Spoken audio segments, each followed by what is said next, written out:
Je suis entré dans ma chambre et je me suis figé, mon mari était enchevêtré dans les draps avec la meilleure amie de ma fille. Mais ce qui m'a anéanti, ce n'était pas leur trahison. C'était la façon dont elle m'a regardé et a souri. Je n'ai pas crié. J'ai simplement fait demi-tour, fermé la porte. Le lendemain matin, ils se sont réveillés face à quelque chose qu'aucun d'eux n'avait vu venir. La clé a tourné avec un bruit de verre qui se brise. Je me souviens de ce clic métallique qui a divisé ma vie en un avant et un après. Ma main sur la poignée de porte en laiton, froide, si froide qu'elle en brûlait. Et la façon dont les gonds ont chuchoté quand j'ai poussé. Pas un grincement, un murmure, comme si la maison elle-même essayait de m'avertir. Essayait de me dire de faire demi-tour, de redescendre, de préserver la vie que je croyais avoir, juste pour un dernier moment béni d'ignorance. Mais je ne l'ai pas fait. La porte s'est ouverte. L'air m'a frappé en premier. Épais, chaud, portant l'odeur de son eau de Cologne, mêlée à quelque chose de floral et de jeune. Son parfum, celui que j'avais complimenté il y a à peine 3 semaines, quand elle l'avait porté à notre brunch du dimanche. Quel parfum adorable, avais-je dit en lui souriant de l'autre côté de la table, tandis que ma fille rayonnait à côté de sa meilleure amie. J'étais si heureuse que nous nous entendions tous si bien. La lumière de l'après-midi filtrait par la fenêtre de la chambre, dorée et douce, peignant tout de mensonges couleur de miel. Des grains de poussière dansaient dans le rayon de lumière. Je les ai regardés flotter en suspension et j'ai pensé, absurdement, n'est-ce pas magnifique? Puis je les ai vus, mon mari, Logan, 46 ans, grisonnant aux tempes de cette manière distinguée qui m'avait fait tomber amoureuse de lui lors d'un dîner 19 ans plus tôt. Son dos tourné vers moi, ses épaules que j'avais massées d'innombrables nuits quand le stress du travail nouait ses muscles, sa peau que j'avais caressée dans le noir. Et elle. Madison, 24 ans, la meilleure amie de ma fille depuis l'université, la fille qui avait passé des Noëls à notre table, qui avait pleuré sur notre canapé à cause de mauvaises ruptures pendant que je lui préparais du thé, qui m'appelait sa deuxième maman, avec une sincérité si apparente qu'elle me gonflait le cœur. Ils étaient sur le lit que j'avais fait ce matin-là. Les draps, en coton égyptien, 800 fils, le set que je m'étais offert pour notre anniversaire, étaient enroulés autour d'eux comme des complices. Le temps a fait quelque chose d'étrange. Il s'est étiré et compressé comme un poumon luttant pour respirer. Je ne pouvais pas bouger, pas parler, pas même traiter correctement ce que je voyais, car mon cerveau n'arrêtait pas d'essayer de réécrire la scène en quelque chose d'acceptable, quelque chose d'explicable. Peut-être un malentendu. Peut-être que c'est un malentendu. Peut-être. Elle a tourné la tête. Madison. Elle m'a regardé droit dans les yeux. Nos regards se sont croisés à travers la pièce, à travers les décombres de mon mariage, à travers le canyon qui venait de s'ouvrir dans ma poitrine, et elle a souri. Pas un hoquet, pas un choc, pas de honte ni d'horreur, ni la bousculade frénétique de quelqu'un pris en train de faire quelque chose d'impardonnable. Un sourire, si délibéré, s'enroulant au coin de ses lèvres comme de la fumée. Ses yeux bleus, les yeux de la meilleure amie de ma fille, les yeux que j'avais regardés avec confiance et affection, ont soutenu les miens avec quelque chose qui m'a glacé le sang. La victoire. C'est ce que disait ce sourire. C'est ce qu'il signifiait. J'ai gagné. Avant de continuer, veuillez écrire dans les commentaires de quel pays vous regardez cette vidéo.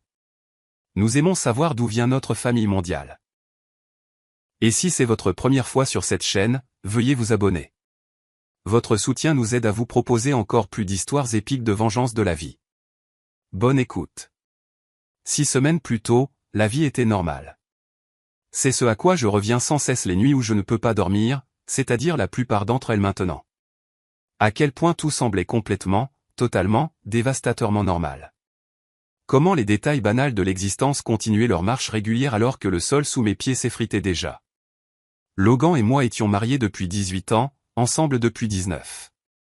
Nous nous sommes rencontrés quand j'avais 23 ans et que je croyais encore au genre d'amour dont parlent les chansons. Il avait 28 ans, confiant, brillant dans l'immobilier commercial, avec un rire qui remplissait les pièces et une façon de me regarder qui me faisait sentir comme la seule femme au monde. Pendant des années, j'ai été la seule femme dans son monde. Du moins, c'est ce que je croyais. Nous avons construit une vie, une belle vie. Nous avons eu Marlène quand j'avais 25 ans, une fille avec mes cheveux noirs et ses yeux verts, intelligente et gentille et tout ce que nous aurions pu espérer.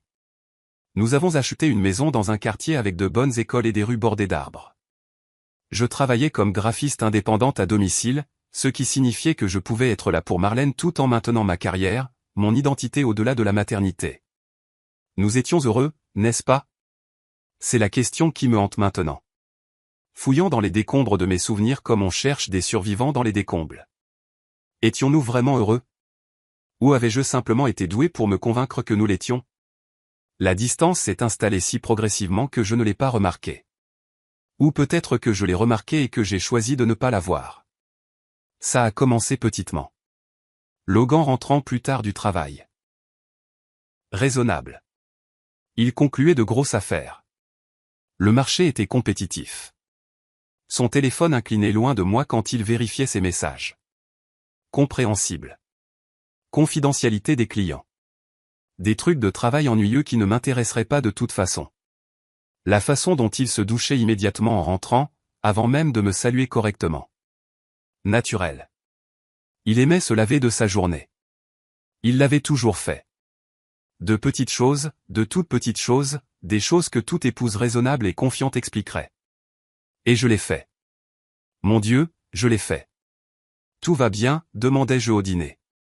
Bien, juste le stress du travail. Il souriait, tendant la main sur la table pour serrer la mienne. Rien à craindre. Alors je ne m'inquiétais pas. J'ai étouffé la petite voix qui murmurait « Quelque chose ne va pas » et je me suis concentré sur la vie que nous avions construite.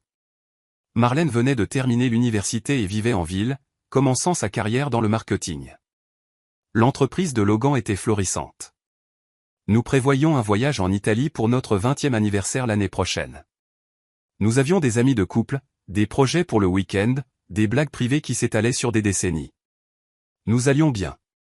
Jusqu'à ce que Madison commence à venir plus souvent. Marlène et Madison étaient inséparables depuis leur 2e année d'université. Madison venait d'un milieu difficile. Des parents divorcés, une mère qui avait déménagé dans un autre état et qui gardait à peine le contact. Elle s'est attachée à notre famille avec l'intensité de quelqu'un qui a faim de stabilité. Et je l'ai accueillie. J'avais de la peine pour cette fille qui avait eu une main si difficile. Je voulais lui offrir la chaleur maternelle qui lui avait été refusée. Ta mère est incroyable, disait-elle à Marlène, juste devant moi, sa voix douce comme le miel.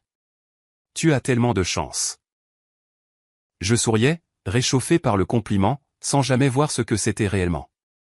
Une reconnaissance du territoire. Elle a commencé à passer même quand Marlène n'était pas à la maison. J'étais dans le quartier, disait-elle, tout sourire et innocence. J'ai pensé que je dirais bonjour. Logan était à la maison ces après-midi-là, travaillant depuis son bureau à domicile. Et je préparais du café pour nous trois, nous discutions de sa recherche d'emploi, je lui donnais des conseils sur la façon de naviguer dans le monde adulte, jouant le mentor, jouant la mère, jouant le rôle de l'idiote. Madison est une fille adorable, a dit Logan un soir après son départ. Elle l'est, ai-je convenu en chargeant le lave-vaisselle. Elle a eu la vie dure.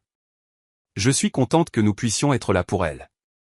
Il est venu derrière moi, a enroulé ses bras autour de ma taille. Un geste rare ces derniers temps. Je me suis penché en arrière contre lui, reconnaissante de cette affection. Tu as un si bon cœur, murmura-t-il dans mes cheveux. Je me souviens d'avoir souri. Je me souviens de m'être senti aimé. Maintenant, je m'en souviens différemment. Maintenant, je sais ce qu'il pensait vraiment en me tenant. Maintenant, je comprends que chaque moment tendre était devenu une performance. Que j'aimais un fantôme alors qu'il était déjà ailleurs avec quelqu'un d'autre. Les signes se sont multipliés. Une nouvelle eau de Cologne, plus épicée que d'habitude. J'ai pensé essayer quelque chose de différent, a-t-il dit quand j'ai commenté. L'abonnement à la salle de sport. Il a soudainement commencé à l'utiliser religieusement. Je me remets en forme, a-t-il expliqué en se tapotant le ventre.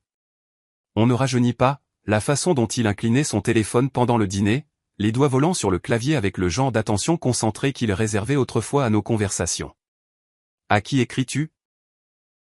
Ai-je demandé une fois, en essayant de garder ma voix légère, désinvolte, ne voulant pas être cette femme.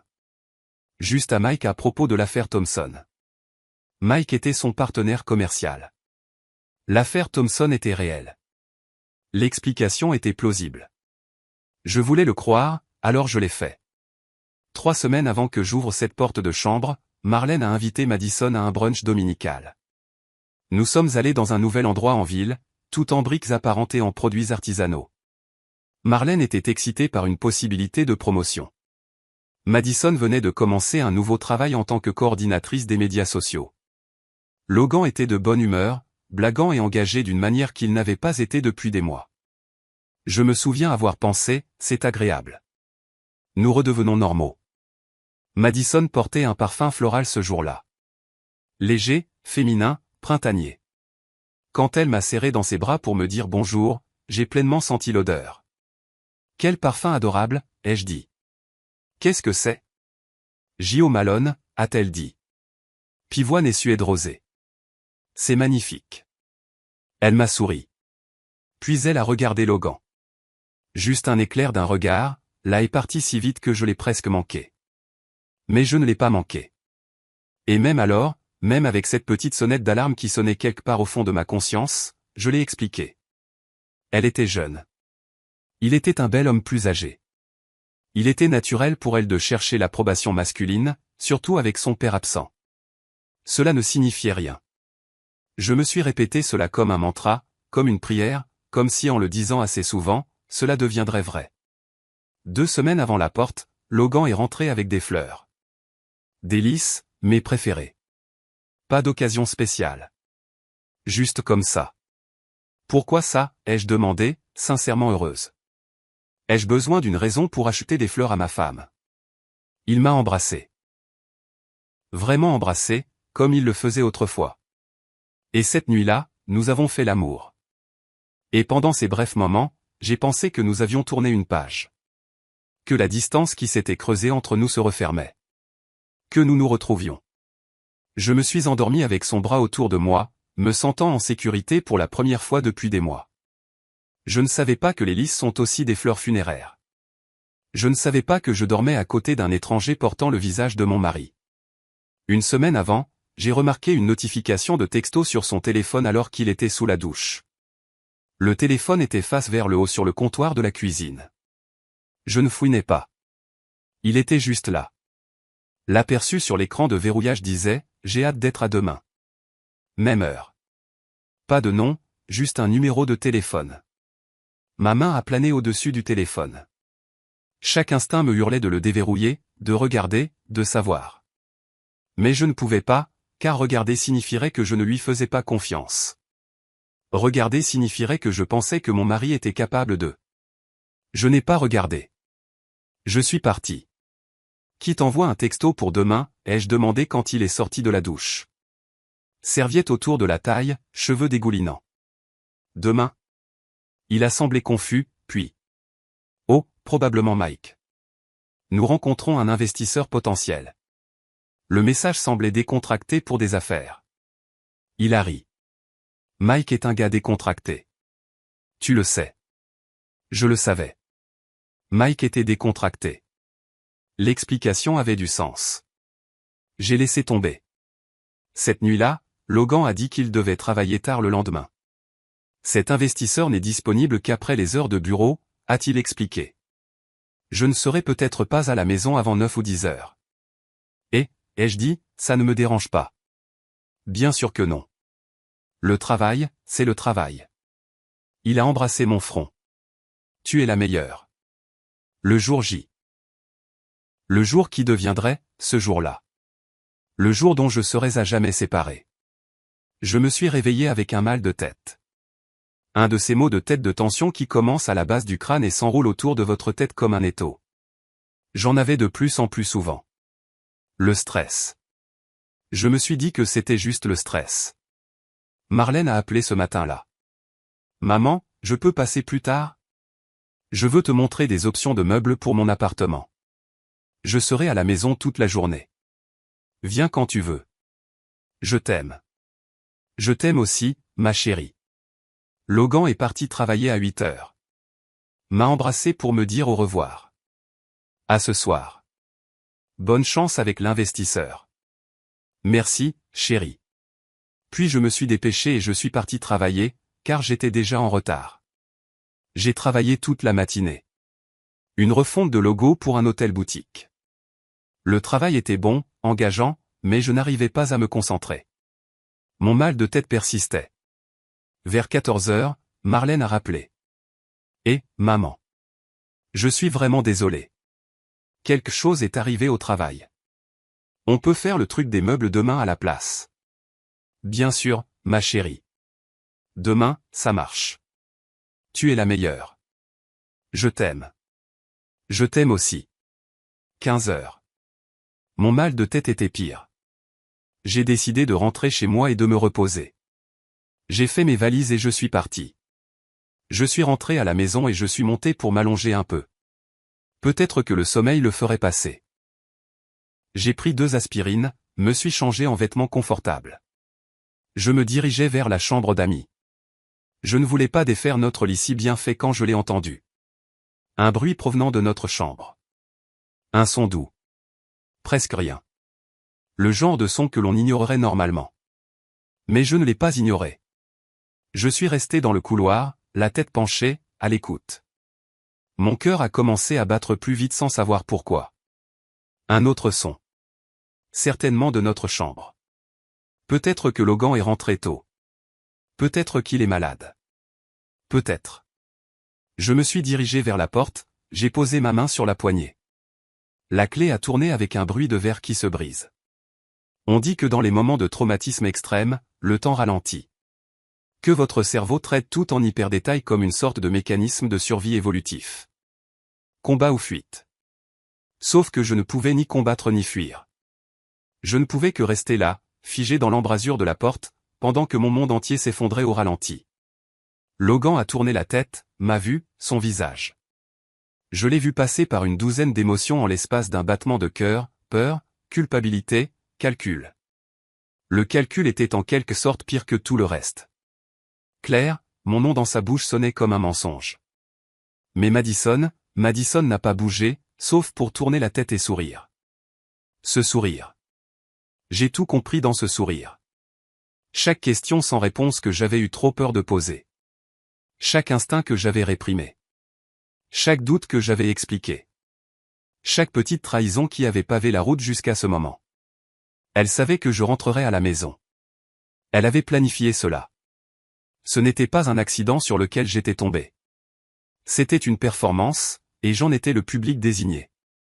Le son qui est sorti de ma gorge n'était pas un cri. C'était plus petit que ça. Plus silencieux. Un son comme quelque chose qui se brise sous l'eau, comme la noyade. J'ai reculé d'un pas. Claire, attends. Logan se relevait en se débattant, cherchant des vêtements, des excuses, n'importe quelle version possible de ceci qui n'était pas exactement ce que c'était. J'ai fermé la porte. Je suis resté dans le couloir, les mains toujours sur la poignée, mon corps tremblant si fort que je ne pouvais pas dire où je finissais et où le tremblement commençait. Des bruits de pas derrière la porte. Un mouvement frénétique, des voix basses, la sienne paniquée, la sienne calme. Je suis parti, j'ai descendu les escaliers. Chaque marche semblait se faire à travers l'eau, à travers le béton, à travers une substance plus lourde que la réalité. Ma main sur la rampe. Je me suis concentré sur ça. Le bois lisse sous ma paume. Quelque chose de solide. Quelque chose de réel. La porte d'entrée. Je l'ai atteinte, j'ai posé ma main dessus, puis je me suis arrêté. Où irais-je? C'était ma maison, mon foyer. Pendant 18 ans. Cela avait été mon sanctuaire, mon refuge, la structure qui maintenait ma vie ensemble. Et il l'avait amené ici, dans notre lit. Le lit où nous avions fait l'amour, où nous nous étions tenus dans nos bras pendant les cauchemars, où je l'avais soigné pendant la grippe, où il m'avait tenu la nuit où mon père est mort, me laissant sangloter contre sa poitrine jusqu'à ce qu'il n'y ait plus de larmes. Ce lit-là. Je me suis retourné, je suis allé à la cuisine, j'ai rempli un verre d'eau, avec des mains qui tremblaient si fort que l'eau s'est renversée sur le comptoir. J'ai essayé de boire, je ne pouvais pas avaler, j'ai posé le verre. La cuisine était exactement la même que ce matin. Le soleil par la fenêtre. La cafetière que j'avais utilisée des heures auparavant. La liste de courses sur le réfrigérateur, de mon écriture. Lait, pain, blanc de poulet, lessive. Normal. Tout avait l'air si criminellement normal. J'ai entendu la porte de la chambre s'ouvrir à l'étage. Des bruits de pas qui descendaient. Je suis resté très immobile. Logan est apparu. Habillé. Maintenant. Cheveux en désordre. Son visage. Je ne pouvais pas regarder son visage. Je ne pouvais pas supporter de voir les traits que j'avais aimés pendant 19 ans tordus en l'expression de cet étranger. Claire. Sa voix tremblait. S'il te plaît, laisse-moi t'expliquer. Expliquer. Le mot est sorti plat. Que ce n'est pas. Ce n'est pas. Il a passé ses mains dans ses cheveux. Ce geste que j'avais toujours trouvé attachant. Mon Dieu. Claire. Je suis tellement désolé. Je suis tellement désolé. Madison est descendu les escaliers derrière lui, entièrement habillée, calme. Ses cheveux étaient légèrement en désordre, mais sinon, elle avait l'air parfaitement calme. Comme si elle venait d'une simple visite. Comme si elle n'avait pas juste fait exploser une bombe au centre de ma vie. Elle m'a regardé. Claire, je pense que je devrais y aller. Tu penses? Les mots sont sortis plus vifs que je ne le voulais, plus vifs que je n'avais jamais parlé à personne. Tu penses que tu devrais y aller. Elle a eu la grâce de baisser les yeux, mais seulement pour un instant. Quand elle a relevé les yeux, il y avait autre chose dans son expression. Pas de la honte, quelque chose de plus dur, de plus délibéré. Je suis désolé que tu aies dû l'apprendre de cette façon. De cette façon. Pas désolé pour ce qu'elle avait fait. Désolé de la façon dont je l'avais découvert. Comme s'il y avait une meilleure façon de trouver son mari au lit avec la meilleure amie de sa fille. Comme s'il y avait une méthode polie et indolore pour que sa vie soit déchirée. Sors de ma maison. Ma voix semblait étrange, distante, comme si elle appartenait à quelqu'un d'autre. Elle s'est dirigée vers la porte, pleinement, délibérément, ne se faufilant pas avec honte, mais marchant à pas mesurés. Sur le seuil, elle a fait une pause. S'est retournée. Marlène n'a pas besoin de savoir, a-t-elle dit doucement. Nous pouvons garder ça entre nous. L'inquiétude dans sa voix semblait sincère. Elle l'était peut-être même, mais elle était aussi stratégique, calculée. Un coup aux échecs déguisé en compassion. Comme c'est gentil de ta part, ai-je dit, de penser aux sentiments de ma fille. Elle a tressailli. Enfin, une fissure dans son calme. Puis elle est partie. Logan et moi étions dans la cuisine. Mari et femme, deux personnes qui s'étaient promises l'éternité l'une à l'autre devant tous ceux que nous aimions, qui avaient construit une vie, élevé un enfant, surmonté des tempêtes et célébré des triomphes, et qui s'étaient tellement entremêlés. Je pensais que nous étions inséparables. Mais nous n'étions plus des personnes. Nous étions une scène de crime. La preuve de quelque chose de terrible. Tu es si dégoûtant, n'est-ce pas? As-tu déjà pensé aux sentiments de ta fille? Depuis quand ça dure, Logan, ai-je demandé. Il a fermé les yeux. Claire. Depuis quand? 3 mois. 3 mois. 90 jours. 12 semaines de mensonges, de lui m'embrassant pour me dire au revoir le matin et bonjour le soir. De nous dînant ensemble, regardant la télévision, discutant de la carrière de Marlène et de la clôture cassée qu'il fallait réparer et de la couleur à peindre la salle de bain des invités. 3 mois de lui me touchant en pensant à une jeune fille assez âgée pour être sa fille. De faire l'amour avec moi en se souvenant d'elle, de dormir à côté de moi en rêvant de quelqu'un d'autre. Ou, ma voix était mécanique maintenant, comme si je menais une interview, collectant des données. En plus d'ici. Ou d'autres? Est-ce que ça a de l'importance? Oui. Il s'est affalé sur une chaise de cuisine, a mis sa tête dans ses mains. Des hôtels, son appartement, le bureau quelquefois. Le bureau. Son bureau où je lui avais apporté le déjeuner, où je l'avais surpris pour son anniversaire avec son sandwich préféré et un cupcake avec une bougie. Elle était probablement là ce jour-là. Probablement en train de se cacher. Ou peut-être pas en train de se cacher. Peut-être effrontément présente pendant que je jouais l'épouse dévouée. Avez-vous ri, ai-je demandé. Il a levé les yeux. Quoi? Avez-vous ri de moi? Vous deux. Pensiez-vous que j'étais stupide? Naïve? Une idiote? Non. Mon Dieu, non. Claire, je n'ai jamais. Il s'est levé, s'est approché de moi. J'ai reculé si vite que j'ai heurté le comptoir. Ne me touche pas, il s'est figé. J'ai vu des larmes dans ses yeux. De vraies larmes.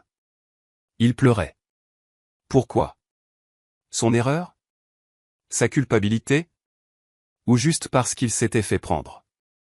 Je t'aime, a-t-il dit. Je sais que tu ne me crois pas en ce moment, mais c'est vrai. Je t'aime. Cette histoire avec Madison, c'était une erreur. Une terrible, affreuse erreur, mais ça ne change rien à ce que je ressens pour toi. Erreur. 3 mois était une erreur. Une erreur, c'est d'oublier d'acheter du lait. D'appeler quelqu'un par le mauvais nom. Ce n'était pas une erreur. C'était un choix. Sans choix. 1000 petites décisions qui ont tout abouti à la trahison. Pourquoi? Le mot s'est brisé au milieu. Pourquoi elle? Je ne sais pas, ce n'est pas suffisant. Claire, je ne sais pas. Elle était jeune et elle me prêtait attention et j'ai été flatté et stupide. Et il a pressé ses mains sur son visage. Il n'y a pas de bonne réponse. Il n'y a aucune raison qui rende ça acceptable. Avez-vous utilisé une protection? La question venait de quelque part de clinique. Une partie de moi qui comprenait que j'avais besoin de savoir mais qui ne pouvait pas entièrement traiter pourquoi. Il a hoché la tête. Oui, toujours. Comme c'est prévenant. Le rire qui m'a échappé semblait dément. Tu mets ma santé en danger, mais au moins tu as utilisé une protection. Quel gentleman. Je suis désolé. Je suis tellement, tellement désolé. Désolé. Le mot que les gens disent quand ils vous bousculent sur le trottoir. Quand ils sont en retard pour le dîner. Quand ils cassent accidentellement un verre. Pas quand ils brisent des vœux. Des cœurs. Des familles. L'as-tu aimé? J'avais besoin de savoir. J'avais besoin de comprendre si je l'avais perdu pour quelque chose de réel ou juste pour le frisson de quelque chose d'interdit. Non. Ne me mens plus, Logan. S'il te plaît, juste cette fois. Ne mens pas, il a croisé mon regard. Je ne l'ai pas aimé. C'était physique, excitant. Tous les clichés terribles qu'on lit, mais je ne l'ai pas aimé. Je t'aime. Passé et présent, tout emmêlé. Il ne l'aimait pas. Il m'aimait. Les deux affirmations parvenant en quelque sorte à être vraies et complètement dénuées de sens en même temps. Pas, c'est tout, ai-je dit. Claire. Sors de ma maison. Sors tout de suite ou je jure devant Dieu que j'appellerai la police et je leur dirai que tu es un intrus. C'est ma maison aussi. Alors je partirai. Je ferai une valise et je partirai et tu pourras rester ici, dans notre lit, où tu l'as amené, et réfléchir à ce que tu as fait. S'il te plaît, parlons-en. Trouvons. Il n'y a rien à trouver. Ma voix s'est élevée enfin, tout l'engourdissement se fissurant pour révéler la rage en dessous. Tu as amené la meilleure amie de ma fille dans notre lit. Tu nous as menti, à moi et à notre fille, pendant 3 mois. Tu m'as regardé dans les yeux tous les jours et tu as menti. Qui a-t-il à trouver? Si tu peux me pardonner? L'audace de la chose. La pure audace a coupé le souffle. Comme si le pardon était juste un interrupteur que je pouvais actionner. Comme si 19 ans d'amour et de confiance pouvaient contrebalancer 3 mois de trahison et que nous pouvions en quelque sorte réinitialiser les paramètres d'usine. Je ne sais pas, ai-je dit honnêtement. Je ne sais pas si je peux te pardonner. Je ne sais pas si je veux te pardonner. Je ne sais rien en ce moment, sauf que je ne peux pas te regarder. Où veux-tu que j'aille? Je m'en fiche. Chez un ami, à ton bureau. Dors dans la rue pour ce que ça me fait. Il a hoché la tête lentement, vaincu. Il s'est dirigé vers les escaliers. Je l'ai entendu faire ses valises dans la chambre. La chambre. Notre chambre que je ne pourrais plus jamais entrer sans les voir. Je suis resté dans la cuisine et j'ai senti ma vie se réorganiser. Tout ce que je pensais solide s'est révélé être construit sur du sable. 19 ans s'écoulant comme de l'eau entre mes doigts. Il est redescendu avec une valise, s'est tenu près de la porte. Je t'appellerai, a-t-il dit. Je n'ai pas répondu. Je t'aime, Claire. S'il te plaît, crois-le. Puis il est parti. La maison est tombée dans le silence. Un silence complet, dévastateur. Le genre de silence si lourd qu'il a un poids. Il m'a écrasé jusqu'à ce que je ne puisse plus respirer. Je me suis assise sur le sol de la cuisine, non pas parce que je le voulais, mais parce que mes jambes ont tout simplement cessé de fonctionner. Je suis restée assise là, sur le carrelage froid, dans la maison que j'avais transformée en foyer, et j'ai essayé de pleurer. Rien n'est venu. Les larmes ne voulaient pas venir. Peut-être que j'étais trop en état de choc. Peut-être que mon corps avait épuisé sa capacité à ressentir. Peut-être que j'étais allé au-delà des larmes, dans un endroit où il n'y avait que l'engourdissement et la relecture au ralenti du sourire de Madison. Ce sourire. J'ai fermé les yeux et je l'ai revu. La courbe de ses lèvres, le regard dans ses yeux, pas de culpabilité, pas de honte, du triomphe. Elle voulait que je voie. Elle avait tout orchestré. Le timing, quand Marlène a annulé, la porte de la chambre non verrouillée, peut-être même les petits bruits qui m'avaient attiré à l'étage. Elle voulait que j'entre. Mais la question tournait dans mon esprit comme un vautour. Pourquoi voudrait-elle ça? Qu'est-ce qu'elle gagnait à ce que je sache? Et puis lentement, horriblement, j'ai commencé à comprendre. Elle voulait prendre ce qui était à moi. Pas seulement Logan, pas seulement l'aventure. Elle voulait prendre ma place, ma vie, entrer dans le rôle que j'occupais et prouver qu'elle pouvait le faire mieux, plus jeune, plus désirable, plus vital. Elle voulait que je la voie gagner. Je ne sais pas combien de temps je suis resté assise là. Des minutes, des heures. La lumière par la fenêtre a changé, passant de l'après-midi au soir. Mon téléphone a vibré plusieurs fois. Je ne l'ai pas vérifié. Finalement, je me suis levé. Mon corps me faisait mal comme si j'avais été battu. J'ai traversé la maison comme une étrangère, voyant tout différemment maintenant. Les photos sur le mur, notre mariage, les vacances d'enfance de Marlène, les fêtes, les moments ordinaires qui avaient semblé précieux. Tout cela ressemblait à des mensonges. Dans le salon, il y avait une photo de nous quatre, du dernier Thanksgiving. Moi, Logan, Marlène et Madison. Madison avait passé la fête avec nous parce que sa mère avait déménagé en Arizona et son père la passait avec sa nouvelle famille. Nous l'avions accueilli, fait une place à notre table. Je lui avais donné la recette de sauce au canneberge de ma grand-mère. Sur la photo, la main de Logan était sur ma taille. Madison se tenait à côté de lui. Prêt. Pas de manière inappropriée. Prêt. J'ai regardé de plus près son visage, le léger angle de son corps, où ses yeux étaient fixés. Pas sur l'appareil photo. Sur elle. Comment n'avais-je pas vu? Comment avais-je pu être si aveugle? Ou peut-être que je n'avais pas été aveugle. Peut-être que j'avais vu et choisi de ne pas voir. Parce que voir aurait signifié reconnaître quelque chose de trop terrible pour être réel. Mon téléphone a de nouveau vibré. J'ai enfin regardé. 11 appels manqués de Logan. 6 textos. S'il te plaît, parle-moi. Je suis au Marriott en ville. Claire, s'il te plaît. Je te donnerai de l'espace, mais nous devons parler à un moment donné. Je suis désolé. Je sais que ce n'est pas suffisant, mais je le suis. Je t'aime. Je les ai supprimés sans répondre. 2 textos de Marlène. Et, maman. Toujours d'accord pour demain? Je t'aime. Marlène. Ma fille qui aimait Madison comme une sœur, qui n'avait aucune idée que sa meilleure amie couchait avec son père, qui leur faisait entièrement confiance à tous les deux. Comment allais-je le lui dire? Mes mains se sont remises à trembler. Je ne pouvais pas le lui dire. Comment pourrais-je le lui dire? Comment pourrais-je lui mettre ce fardeau sur les épaules? Comment pourrais-je la faire choisir entre son ami et son père? Comment pourrais-je briser sa vision du monde comme la mienne venait d'être brisée? Je ne pouvais pas. Mais je devrais le faire un jour. Parce que Madison travaillait avec Marlène. Elle se voyait constamment. Elle prévoyait un voyage entre filles le mois prochain. Madison était tissée dans la vie de Marlène aussi profondément qu'elle l'avait été dans la mienne. J'ai répondu, oui, demain ça marche. Je t'aime aussi, ma chérie. Les mensonges commençaient déjà, la performance de la normalité, la protégeant jusqu'à ce que je trouve comment expliquer l'inexplicable. Un autre texto est arrivé. Numéro inconnu. Claire, c'est Madison. Je sais que tu ne veux pas avoir de mes nouvelles, mais je voulais te dire que je suis vraiment désolé. Je n'ai jamais voulu te faire de mal. S'il te plaît, ne le dis pas à Marlène. Ça la détruirait. J'ai regardé le message. Le culot. Elle s'inquiétait que Marlène soit détruite. Elle, qui avait passé 3 mois à coucher avec le père de Marlène. Elle, qui m'avait souri comme une victorieuse alors que mon monde s'effondrait. J'ai répondu, tu voulais me faire du mal.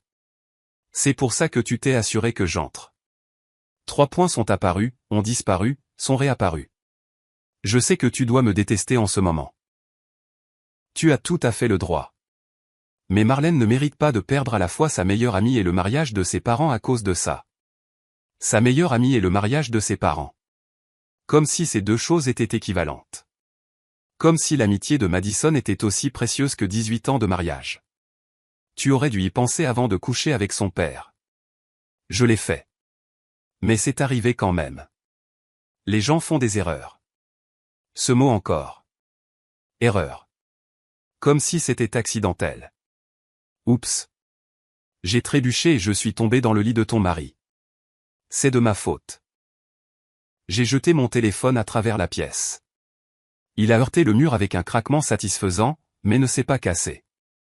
Bien sûr qu'il ne s'est pas cassé. Rien n'était aussi simple. Le lendemain matin, je me suis réveillé sur le canapé, toujours dans les vêtements de la veille. Ma bouche avait un goût de cuivre et ma tête battait d'un mal de tête qui n'avait rien à voir avec la tension et tout à voir avec le traumatisme. Pendant exactement 3 secondes, je ne me suis souvenu de rien. J'étais juste une femme qui se réveillait sur son canapé, un peu confuse de savoir pourquoi elle était là. Puis tout est revenu en force. La porte de la chambre, la lumière couleur de miel, le sourire de Madison. Je me suis forcé à me lever. Je me suis forcé à monter les escaliers. J'ai passé devant la chambre. Je ne pouvais pas y entrer. Pas encore. Peut-être jamais. Et je suis allé dans la salle de bain des invités. J'ai pris une douche avec de l'eau aussi chaude que je pouvais le supporter. J'essayais de brûler le sentiment de violation. Ça n'a pas marché. Je me suis habillé avec des vêtements propres. Je me suis regardé dans le miroir. La femme qui me regardait était une étrangère. Son visage était pâle, tiré. Ses yeux semblaient vides. Mais elle était toujours intacte, toujours debout, toujours en train de respirer. Fais semblant jusqu'à ce que tu y arrives, ai-je pensé. Puis fais semblant jusqu'à ce que tu trouves ce que tu es en train de faire. Marlène arrivait à midi. J'avais 2 heures pour me retransformer en mère. Pour mettre le masque de la normalité et cacher le fait que mes entrailles avaient été vidées et remplacées par du verre brisé. Je suis descendu, j'ai fait du café. Le rituel mécanique était réconfortant. Mettre le café moulu, verser l'eau, appuyer sur le bouton, attendre. Des étapes simples, des objectifs réalisables. Mon téléphone avait 17 nouveaux messages. Je les ai tous ignorés. À 11h57, la voiture de Marlène est arrivée dans l'allée. Je l'ai regardée par la fenêtre de la cuisine. Ma belle-fille, 23 ans, ma plus grande réussite. La seule chose purement bonne que Logan et moi avions créée ensemble. Elle portait un jean et un pull bleu qui rendaient ses yeux encore plus verts, souriant en remontant le chemin, si complètement, innocemment heureuse. Je voulais construire un mur autour d'elle, la garder dans ce moment, avant la connaissance, avant que tout ne change. Maman. Elle m'a serré dans ses bras à la porte, toute chaleur et énergie. Tu as l'air fatigué. Tu te sens bien? Juste mal dormi. Tu sais ce que c'est. Nous nous sommes assises à la table de la cuisine avec son ordinateur portable, regardant des meubles pour son appartement. Des canapés, des tables basses et des étagères. Toutes les choses dont les jeunes ont besoin quand ils construisent leur premier véritable espace d'adulte. Elle était excitée, bavardant sur sa vision de l'endroit. Je souriais, hochais la tête et donnais mon avis, et pendant tout ce temps, je hurlais à l'intérieur. Ton père me trompe avec Madison. Madison voulait que je les surprenne. Tout ce que tu penses être réel est un mensonge. Mais je n'ai rien dit de tout cela. J'ai joué mon rôle. La mère solidaire. La vie qui n'existait plus. Où est papa? Demanda Marlène avec désinvolture, en faisant défiler les options de table à manger. La question a atterri comme un coup de poing. Il travaille. Un gros projet. Il travaille toujours ces derniers temps. Elle a levé les yeux. Tout va bien entre vous? Trop perspicace. Elle avait toujours été trop perspicace. Bien sûr, ma chérie. Pourquoi? Je ne sais pas. Vous avez tous les deux l'air stressés ces derniers temps. Distrait. C'est juste la vie, ai-je dit, souriant d'une manière qui donnait l'impression que mon visage se fissurait. Rien à craindre. Elle m'a étudié un moment de plus que ce qui était confortable, puis a hoché la tête. Mais tu me le dirais si quelque chose n'allait pas, n'est-ce pas? Bien sûr que oui. Un autre mensonge. Il venait si facilement maintenant, s'empilant comme des briques dans un mur entre nous.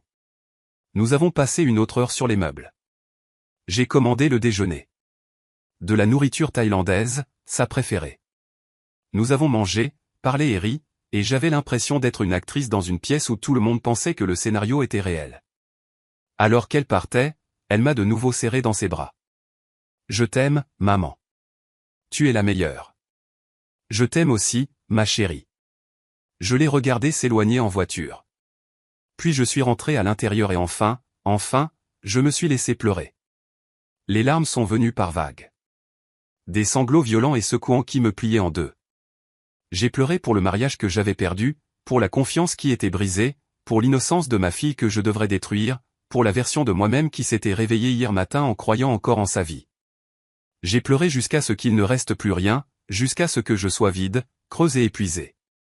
Puis j'ai arrêté, je me suis assise, j'ai essuyé mon visage, j'ai regardé autour de la cuisine. Quelque chose changeait en moi. Quelque chose de froid et de tranchant émergeait des décombres. C'était comme de la clarté, comme de la rage distillée en quelque chose de pur et de concentré. J'avais passé assez de temps à être dévasté. Maintenant, il était temps de réfléchir. Madison voulait que je voie. Elle avait orchestré ma découverte, ce qui signifiait que ce n'était pas seulement une affaire d'adultère. C'était une question de pouvoir, de prouver quelque chose, de me prendre quelque chose et de s'assurer que je le sache. J'ai sorti mon ordinateur portable, ouvert un navigateur, commencé à chercher. Les profils de Madison sur les réseaux sociaux se sont chargés à l'écran, Instagram, Facebook, LinkedIn. Je les avais déjà vus, bien sûr. J'avais aimé ses photos, commenté des choses encourageantes sur ses publications. Mais je ne les avais jamais vraiment regardées. Pas avec ce nouvel œil, pas en essayant de voir ce qu'il y avait en dessous. J'ai fait défiler son Instagram. 6 mois, 1 an, 2 ans. Les photos racontaient une histoire que j'avais été trop confiante pour lire. Elle chez nous. Des dizaines de photos chez nous. La photo de Thanksgiving que j'avais vue hier, mais aussi des barbecues du 4 juillet, des matins de Noël, des dîners dominicaux aléatoires. Toujours positionnée près de Logan. Dans les photos de groupe, elle finissait toujours par se retrouver à côté de lui. Des photos de restaurants que je reconnaissais, des endroits où Logan m'avait dit que c'était des dîners d'affaires. En arrière-plan des selfies soigneusement cadrés de Madison, je pouvais parfois voir une autre table, une autre personne. J'en ai agrandi une d'il y a 4 mois. Là, dans l'arrière-plan flou. Le profil de Logan, ses cheveux poivrés celle-ci caractéristique. 4 mois. Il avait dit 3 mois. C'était donc un mensonge aussi. Ou peut-être qu'il avait perdu le fil. Peut-être qu'il y avait eu tellement de mensonges qu'il ne pouvait plus les démêler. J'ai continué à remonter plus loin, à l'époque où Marlène et Madison étaient devenus amis. Une photo de leurs années d'université. Une fête. Madison au premier plan, magnifique dans une robe courte, tenant un gobelet rouge, riant. La légende. Parfois, il faut juste trouver une meilleure famille. Les commentaires étaient encourageants. Des émojis en forme de cœur. Tu mérites le meilleur. Je t'aime, ma belle. Mais je voyais ça différemment maintenant. La meilleure famille. Elle avait cherché une meilleure famille et elle avait trouvé la nôtre. Ou peut-être qu'elle avait trouvé Logan. Plus de photos, plus de preuves d'une intégration de plusieurs années dans nos vies. Des fêtes d'anniversaire, des sorties décontractées. Elle avait été une présence constante, son infiltration si graduelle que nous ne l'avions jamais remise en question. J'ai trouvé son Facebook, moins actif, mais avec des publications plus anciennes de ses années d'université, avant qu'elle ne rencontre Marlène. Des photos d'une Madison différente, plus dure, plus rebelle, des photos de boîtes de nuit et de fêtes et des légendes sur les problèmes de confiance et les personnes brisées. Puis il y a 3 ans, un changement. Des photos plus douces, plus filtrées, un changement de marque conscient. Juste au moment où elle a rencontré Marlène. J'ai cliqué sur sa liste d'amis, j'ai fait défiler, je me suis arrêté à un nom qui m'a retourné l'estomac. Logan. Ils étaient amis sur Facebook, depuis 2 ans. J'ai cliqué sur son profil, ayant l'impression de regarder la page d'un étranger. Quand avait-il accepté sa demande d'amis? Me l'avait-il dit? Je ne m'en souvenais pas. Mais pourquoi l'aurais-je remis en question? Elle était la meilleure amie de Marlène. Bien sûr qu'il se connecterait sur les réseaux sociaux. Ça ne voulait rien dire. Sauf que ça voulait tout dire. J'ai vérifié leurs interactions. Il avait aimé des dizaines de ses photos au cours des 2 dernières années. Des « j'aime » innocents, des photos de groupe, des paysages, rien d'inapproprié. Mais le schéma était là. Une attention constante, un engagement régulier. Est-ce que ça avait commencé en ligne? L'avait-elle ciblé numériquement en premier, ou est-ce que la connexion en ligne n'était qu'un autre outil dans un jeu plus long? Mon téléphone a sonné. Logan. J'ai refusé l'appel. Il a immédiatement rappelé. Refusé. Un texto est apparu. Nous devons parler de la suite. S'il te plaît, Claire. Je sais que tu es en colère, mais nous devons régler ça. La suite? Comme s'il y avait une feuille de route pour ça. Comme s'il y avait un protocole pour reconstruire un mariage après avoir trouvé son mari au lit avec la meilleure amie de sa fille. Je n'ai pas répondu. J'ai continué à chercher.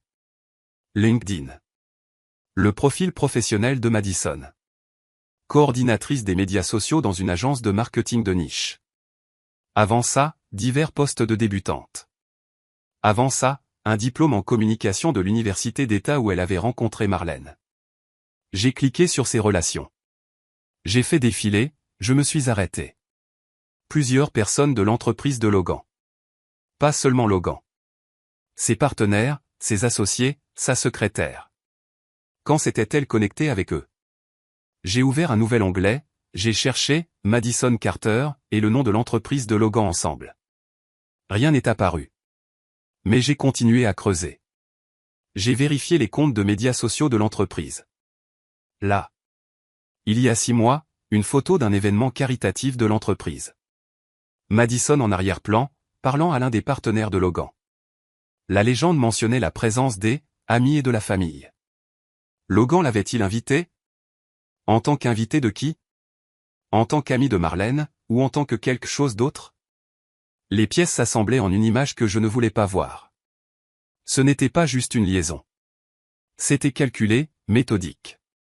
Elle s'était frayé un chemin dans sa vie, dans notre vie, pendant des années, tissant des liens, créant des opportunités, se positionnant. Mais pourquoi? Quel était le but final? J'ai pensé à son passé, la mère absente, le père qui s'était remarié et avait tout recommencé, l'enfance passée à se sentir indésirable et remplacée. Puis elle avait rencontré Marlène, qui avait tout ce que Madison n'avait pas. Une famille stable, 2 parents qui s'aimaient, la sécurité financière, la sécurité émotionnelle. Tout ce que Madison voulait. Alors elle a décidé de le prendre. Non pas par l'amitié. Par la substitution. Elle ne voulait pas faire partie de notre famille. Elle voulait être moi. Le sourire, ce sourire victorieux, avait maintenant un sens. Elle avait gagné. Elle avait séduit mon mari. Elle avait infiltré chaque recoin de ma vie. Et elle s'était assurée que je le sache. Parce que ma connaissance faisait partie de la victoire. Je devais l'avoir gagnée. Je devais assister à mon propre remplacement. Sauf qu'elle avait mal calculé une chose. Je n'étais pas encore parti. Je me suis penché en arrière, j'ai fermé l'ordinateur portable. Mes larmes avaient séché. Mes mains étaient stables. Quelque chose de cristallin et de froid s'était formé dans ma poitrine, là où mon cœur avait l'habitude d'être. Je ne pouvais pas le dire à Marlène. Pas encore. Cela provoquerait exactement le chaos que Madison voulait.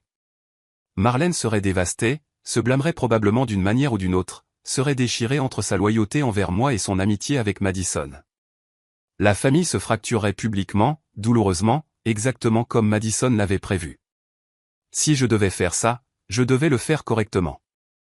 Je devais laisser Madison penser qu'elle avait gagné. Je devais laisser Logan penser qu'il y avait une chance de réconciliation. Je devais continuer à jouer mon rôle pendant que je trouvais comment inverser le scénario. J'ai pris mon téléphone, j'ai appelé Logan. Il a répondu à la première sonnerie. Claire, Dieu merci, j'ai été. Nous devrions parler, ai-je dit. Ma voix était calme, mesurée. Mais pas encore. J'ai besoin de temps pour digérer. Quelques jours. Bien sûr. Tout le temps dont tu as besoin. Merci de ne rien promettre, Logan. J'ai juste besoin de réfléchir. Je comprends. Je te laisserai de l'espace. Mais Claire, je pensais ce que j'ai dit. Je t'aime. Je veux arranger ça. Je sais, ai-je dit, le laissant entendre ce qu'il voulait entendre. Le laissant penser qu'il y avait de l'espoir. On se parle bientôt. J'ai raccroché avant qu'il ne puisse en dire plus. Ensuite, j'ai fait quelque chose qui m'a donné la chair de poule. J'ai envoyé un texto à Madison. Nous devrions parler. Un café demain. Juste nous deux. La réponse est venue en quelques secondes. Oui, bien sûr. Merci de vouloir le faire. À quelle heure? 10 heures le Greenhouse Café. J'y serai. J'ai posé le téléphone, j'ai regardé ma cuisine, ma maison, ma vie qui avait été violée, envahie et volée morceau par morceau. Mais elle était toujours à moi. Et j'allais la reprendre. Non pas par la rage, non pas par la confrontation publique. Par quelque chose de plus précis, de plus dévastateur. J'allais utiliser leurs armes contre eux. La tromperie, la manipulation, la cruauté calculée. Si Madison voulait jouer à des jeux, je lui montrerais ce qui arrive quand on joue contre quelqu'un qui n'a plus rien à perdre. Le Greenhouse Café était l'endroit préféré de Madison. Elle me l'avait dit une fois, il y a 6 mois, lors d'un déjeuner où elle s'était confiée sur un mauvais rendez-vous. Je me sens toujours mieux ici, avait-elle dit. C'est comme mon espace de sécurité. C'est pourquoi je l'ai choisi. Pour la rencontrer dans son espace de sécurité et le lui enlever. Je suis arrivé 15 minutes en avance. J'ai commandé une tisane que je ne boirais pas. J'ai choisi une table près de la fenêtre où la lumière du matin éclairerait mon visage juste comme il faut. Je m'étais habillé avec soin.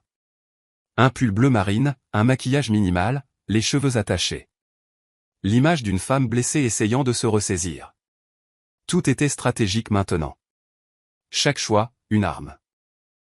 Madison est arrivée exactement à l'heure. Elle s'était aussi habillée avec soin. Un jean et un chemisier simple, un maquillage naturel, ses cheveux lâchés et doux. Le costume de la contrition. Nous étions toutes les deux en représentation. Elle m'a vu, a hésité près de la porte. Je l'ai regardée prendre une profonde inspiration, se ressaisir, puis s'avancer. Claire, merci de me rencontrer. Elle s'est assise en face de moi, les mains croisées sur la table. Je n'étais pas sûr que tu le ferais. J'ai failli ne pas le faire. Je suis tellement désolé. Je sais que je n'arrête pas de le dire, et je sais que ça ne répare rien, mais j'ai besoin que tu le saches. Pourquoi, ai-je interrompu, en gardant ma voix douce. Blessé mais en quête de réponse. Pourquoi l'as-tu fait? Elle a baissé les yeux. Je n'ai pas de bonne réponse. Essaie. Pause. Elle choisissait ses mots avec soin, décidant quelle version de la vérité me dire. J'étais seul. Il me prêtait attention. Ça a commencé innocemment, juste des conversations, à parler de la vie, du travail et de la famille. Puis c'est devenu plus. Au moment où j'ai réalisé ce qui se passait, j'étais trop impliqué. C'était une bonne histoire. Crédible. Le genre d'explication qu'il a présenté comme une victime des circonstances plutôt que comme l'architecte de la destruction. Quand est-ce que ça a commencé? Il y a environ 3 mois.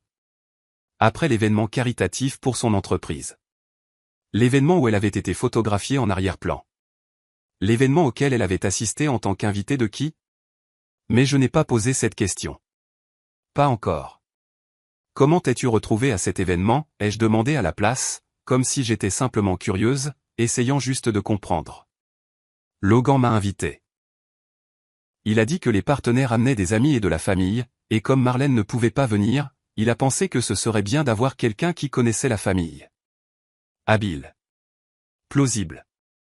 Et peut-être même vrai, selon la façon dont elle avait manœuvré cette invitation. C'était gentil de sa part, ai-je dit. Elle a hoché la tête, a pris une gorgée du café qu'elle avait commandé. Ses mains étaient stables. Pas de tremblement, pas de culpabilité visible. Quoi qu'elle ressente, elle le maîtrisait parfaitement. Et maintenant, a-t-elle demandé. Avec toi et Logan. Je ne sais pas. Il veut qu'on arrange les choses. Et toi? Elle s'est légèrement penchée en avant, concernée, attentionnée. Je sais que je n'ai aucun droit de demander, mais penses-tu que tu peux lui pardonner? C'était la vraie question, celle qui comptait pour elle. Parce que si je pardonnais à Logan, si notre mariage survivait, alors sa victoire était incomplète. Elle serait reléguée à une note de bas de page. L'aventure que Logan avait surmontée. Mais si je le quittais? Je ne sais pas, ai-je dit honnêtement. Une partie de moi veut le faire. Nous avons construit une vie ensemble. Mais je ne sais pas si je pourrai jamais lui refaire confiance. La confiance est tout, a dit doucement Madison. Sans ça, à quoi bon? Elle encourageait le divorce. Subtilement, mais elle l'encourageait certainement. Plantant des graines de doute, s'assurant que la blessure ne guérisse pas. Et toi, ai-je demandé. As-tu des sentiments pour lui? Elle a semblé surprise par la franchise de la question. C'est compliqué. Décomplique-le. Une pause plus longue. Elle décidait à nouveau. Quelle part de vérité dire? Quelle part cachée? Je tiens à lui, a-t-elle finalement dit. Mais je sais que ça ne peut aller nulle part. Il t'aime. Il me l'a dit clairement. J'étais une erreur qu'il a faite et maintenant c'est fini. C'est fini? Oui, complètement. J'y ai mis fin hier, après que tu l'aies découvert. Je lui ai dit que nous ne pouvions plus faire ça. Noble de sa part. Prenant la position morale, se positionnant comme celle qui a pris la décision mature d'y mettre fin. Peu importe quelle est orchestrée ma découverte. Peu importe le sourire. Ce sourire, ai-je dit en observant son visage. Quoi? Quand je suis entré, tu m'as souri. Son expression n'a pas changé. Ne s'est pas transformée en panique ou en défense. Elle m'a juste regardé fixement. J'étais sous le choc, a-t-elle dit. Je ne m'en souviens même pas. Je ne souriais pas. J'étais horrifié. Mensonge calculé, mais livré si doucement que je l'aurais presque cru si je ne l'avais pas vu moi-même. Peut-être que j'ai mal interprété, ai-je dit en reculant, la laissant penser que j'étais incertaine, semant le doute dans ma propre mémoire. Tout s'est passé si vite. Claire, je te le promets, je n'ai ressenti que de l'horreur à ce moment-là. Je me sens toujours aussi mal. J'ai tout gâché. Elle a tendu la main sur la table, a posé sa main sur la mienne. Le contact m'a donné la chair de poule, mais je ne l'ai pas retirée. Je sais que ça n'aide pas, a-t-elle continué. Mais te perdre ton amitié, ta confiance, c'est la pire partie de tout ça. Tu as été comme une mère pour moi, meilleure que ma propre mère, et j'ai détruit ça. Je me déteste pour ça. La performance était parfaite. Ses yeux brillaient de larmes. Sa voix tremblait. Si je ne savais pas mieux, je croirais chaque mot. Mais je savais mieux. Et Marlène, ai-je demandé. Madison a retiré sa main. A baissé les yeux. C'est ce qui me tue le plus. Elle ne doit jamais savoir. Ça la détruirait. Détruirait notre amitié. Détruirait la façon dont elle voit son père et moi. Donc tu veux que je mente à ma fille? Je veux que tu la protèges. Y a-t-il une différence?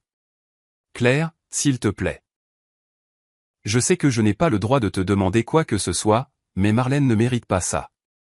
Elle t'aime. Elle aime son père. Elle vous aime, toi et Logan, ensemble. Si ça se sait, elle perd tout ça. Est-ce vraiment ce que tu veux? C'était de la manipulation déguisée en inquiétude. Me rendant responsable de la douleur de Marlène. Faisant passer la vérité pour de la cruauté et le mensonge pour de l'amour. Je n'ai pas encore décidé quoi lui dire. Ai-je dit. Pense juste à ce qui lui sert le mieux, pas à ce qui te fait te sentir mieux ou à ce qui punit Logan et moi. Ce qui aide réellement Marlène. J'avais envie de lui jeter mon thé au visage. J'avais envie de crier qu'elle aurait dû penser à Marlène avant de coucher avec le père de Marlène, mais je ne l'ai pas fait. Je suis resté calme, je suis resté dans mon personnage. Tu as raison, ai-je dit. Je dois penser à Marlène. Un soulagement a traversé le visage de Madison. Juste un instant. Puis l'inquiétude à nouveau. Comment vas-tu, a-t-elle demandé. vraiment? Je suis dévasté. Je ne peux pas imaginer. S'il y a quoi que ce soit que je puisse faire. Il n'y en a pas, nous sommes restés assis en silence. Le café bourdonnait autour de nous. Des gens normaux ayant des matinées normales, commandant des lattes et des pâtisseries et discutant de leurs projets du week-end. Personne ne regardait notre table et ne voyait les décombres. Je devrais y aller, a finalement dit Madison. Mais Claire, merci de m'avoir rencontré, de m'avoir écouté. Je sais que ça ne change rien, mais j'avais besoin que tu saches à quel point je suis désolé. Elle s'est levée, a mis son sac sur son épaule, m'a regardé avec ses yeux bleus qui n'avaient jamais semblé froids jusqu'à présent. J'espère qu'un jour tu pourras me pardonner, a-t-elle dit. Peut-être un jour, ai-je répondu. Elle est partie. Je l'ai regardée sortir, monter dans sa voiture, s'éloigner. Puis je suis resté assise là pendant encore 10 minutes, sirotant un thé qui avait refroidi, pensant à tout ce qu'elle avait dit et à tout ce qu'elle n'avait pas dit. Elle était douée. Mieux que douée. Si je n'avais pas vu ce sourire, j'aurais peut-être cru à sa contrition. Mais je l'avais vue, et je connaissais la vérité. Elle n'était pas désolée. Elle gérait la situation, s'assurant que je reste silencieuse, s'assurant que Marlène ne découvre jamais rien, s'assurant que lorsque je quitterai inévitablement Logan, car c'est ce à quoi elle s'attendait, elle serait parfaitement positionnée pour prendre la relève. L'amie concernée, la femme qui le comprenait, celle qui avait été là. Elle attendrait un temps respectable, 6 mois, peut-être 1 an. Puis elle commencerait à le voir ouvertement. Marlène serait choquée au début, peut-être en colère, mais Madison présenterait cela comme quelque chose qui s'est développé plus tard, après le divorce, après que tout se soit calmé. Elle dirait qu'ils avaient trouvé du réconfort l'un dans l'autre, que l'amour arrive de manière inattendue, qu'elle n'avait jamais voulu que cela se produise. Marlène finirait par l'accepter, car Madison était sa meilleure amie et Logan était son père. Et quel choix aurait-elle? Madison emménagerait dans ma maison, dormirait dans mon lit, organiserait les fêtes à ma table, deviendrait la belle-mère de Marlène. Finalement, elle aurait tout ce qu'elle voulait. Ma vie, parfaitement transférée à elle comme un organe donné. C'était le plan. Je le voyais si clairement. Et j'allais le réduire en cendres. J'ai pris mon téléphone, j'ai passé un appel. Jenkins Investigation privée. Comment pouvons-nous vous aider? J'ai besoin d'engager quelqu'un, ai-je dit. Pour de la surveillance et des recherches de fond. Quelle est la situation? Mon mari a une liaison. J'ai besoin de documentation, de tout. Où ils se rencontrent, à quelle fréquence, les communications si possible. Et j'ai besoin d'une vérification approfondie des antécédents de l'autre femme. Nous pouvons faire ça. Quand souhaitez-vous commencer? Aujourd'hui. Le nom de l'enquêtrice était Tara Bennett. Milieu de la quarantaine, anciennement du NID, dirigeant maintenant son propre cabinet privé. Elle m'a rencontré dans un café de l'autre côté de la ville, un endroit où je n'étais jamais allé, un endroit où Madison et Logan ne penseraient jamais à chercher. J'ai lu vos formulaires initiaux, a dit Tara en se glissant dans la banquette en face de moi. Elle était directe, professionnelle, avec des yeux vifs qui voyaient probablement tout. Votre mari est la meilleure amie de votre fille. C'est compliqué. C'est un mot pour le dire. Que espérez-vous obtenir de cette enquête? Procédure de divorce, accusation criminelle, juste la tranquillité d'esprit? Je ne sais pas encore. Tout ce qui précède, peut-être. J'ai juste besoin de comprendre toute l'étendue de ce qui se passe. Elle a hoché la tête. Logique. Voici ce que je peux faire. Surveillance des 2 parties. Documentation des réunions et des communications si possible. Vérification complète des antécédents de Madison Carter. Dossiers financiers s'ils sont accessibles. Analyse de l'empreinte numérique. Le tout. Combien de temps cela prendra-t-il? Ça dépend de ce que nous trouvons. La surveillance commence immédiatement. La vérification des antécédents, je peux avoir des résultats préliminaires en 48 heures. Une analyse plus approfondie prend plus de temps. Faites-le. Ce n'est pas donné. Je m'en fiche. Elle m'a cité un chiffre qui m'a fait mal à l'estomac. Mais j'avais mon propre argent. J'avais travaillé tout au long de notre mariage, maintenu ma carrière, mon indépendance. Je n'avais jamais eu besoin de Logan financièrement. Une des choses dont j'avais été fière. Maintenant, j'en étais reconnaissante. Encore une chose, ai-je dit. J'ai besoin de savoir s'il y en a d'autres femmes. Si c'est un schéma. L'expression de Tara s'est légèrement adoucie. Vous pensez qu'elle n'est pas la première? 3 mois, ça ne ressemble pas à une première liaison. On dirait qu'il a de l'entraînement. Je vais vérifier. Relevé de carte de crédit, registre d'hôtel, journaux d'appel si nous pouvons y accéder. S'il y en a d'autres, nous les trouverons. Nous avons finalisé les détails. Elle commencerait la surveillance cet après-midi-là. Des mises à jour tous les 2 jours. Tout documenté, tout recevable au tribunal si nécessaire. Quand j'ai quitté cette réunion, j'ai ressenti quelque chose que je n'avais pas ressenti depuis que j'avais ouvert la porte de la chambre. Un sentiment de détermination. Je n'étais plus seulement une victime. J'étais une enquêtrice, une stratège. Les 2 semaines suivantes furent un exercice d'acteur. J'ai joué l'épouse blessée envisageant la réconciliation. J'ai rencontré Logan 2 fois pour des discussions où je l'ai laissé s'excuser, le laisser pleurer, le laisser faire des promesses de thérapie, d'engagement et de ne plus jamais s'égarer. Je hochais la tête. J'écoutais. Je l'ai même laissé me tenir la main une fois. Tout cela pendant que Tara et son équipe documentaient tout. Ils se voyaient toujours. Malgré les affirmations de Madison que c'était fini, malgré les promesses larmoyantes de Logan, ils se rencontraient toujours. Plus prudemment maintenant. Des hôtels différents, toujours payés en espèces. Des téléphones prépayés que le spécialiste en technologie de Tara a réussi à identifier. Ils étaient prudents, mais pas assez. Tara a obtenu des photos. Horodatées, géolocalisées. Indéniables. Logan entrant dans une chambre d'hôtel. Madison arrivant 15 minutes plus tard. Les 2 partant séparément après 2 heures. Cela s'est produit 3 fois en 2 semaines. Chaque fois que je voyais les photos, quelque chose mourait en moi. La petite partie stupide de moi qui avait espéré qu'il disait la vérité. Que c'était peut-être vraiment fini. Que son remords était peut-être sincère. Ce n'était pas le cas. Il mentait toujours. Il la choisissait toujours. Il pensait toujours qu'il pouvait avoir les 2. La vérification des antécédents de Madison s'est avérée plus intéressante que prévu. Tara m'a tendu un épais dossier. Vos instincts étaient bons. Cette fille a un schéma. Je l'ai ouvert, j'ai commencé à lire. Les années d'université de Madison étaient plus compliquées que je ne le savais. Elle avait été impliquée dans un scandale pendant sa 3e année, une liaison avec un professeur marié.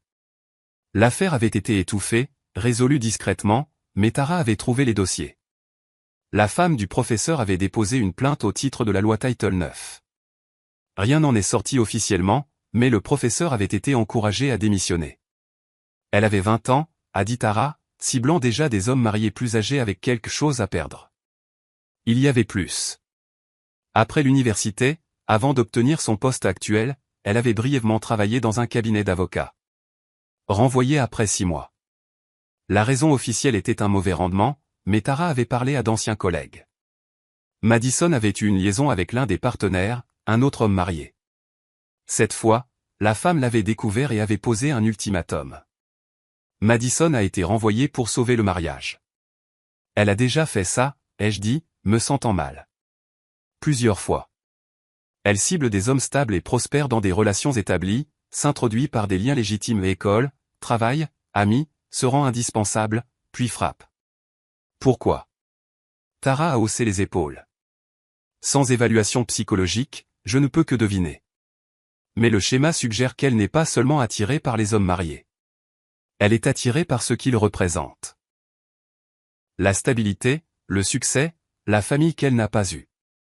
Elle veut prendre ce que ces autres femmes ont. Elle veut être moi. Plus ou moins. Et elle s'est améliorée avec la pratique. Le professeur, elle était jeune et négligente. Elle s'est fait prendre rapidement. L'avocat, elle a duré plus longtemps mais a encore fait des erreurs. Avec votre mari, elle a été méthodique. Construisant la relation sur des années, s'intégrant dans la structure familiale, se faisant paraître inévitable. J'ai pensé à toutes ces fêtes, tous ces dîners, toutes ces fois où je l'avais accueillie chez nous en pensant être gentille. Elle m'étudiait, m'apprenait, se préparait à me remplacer. Il y a autre chose, a dit Tara. Elle a sorti un autre document. Son activité sur les réseaux sociaux. Mon expert en technologie a fait une analyse approfondie. Elle a nettoyé ses publications, supprimant systématiquement tout ce qui ne correspond pas à l'image qu'elle cultive maintenant. Quel genre de publication? Des photos de fête, des selfies provoquants, tout ce qui la faisait paraître moins saine. Elle se refait une image depuis environ 3 ans, juste au moment où elle a rencontré votre fille. Créant une présence en ligne plus propre et plus respectable. Préméditation. Tout était prémédité.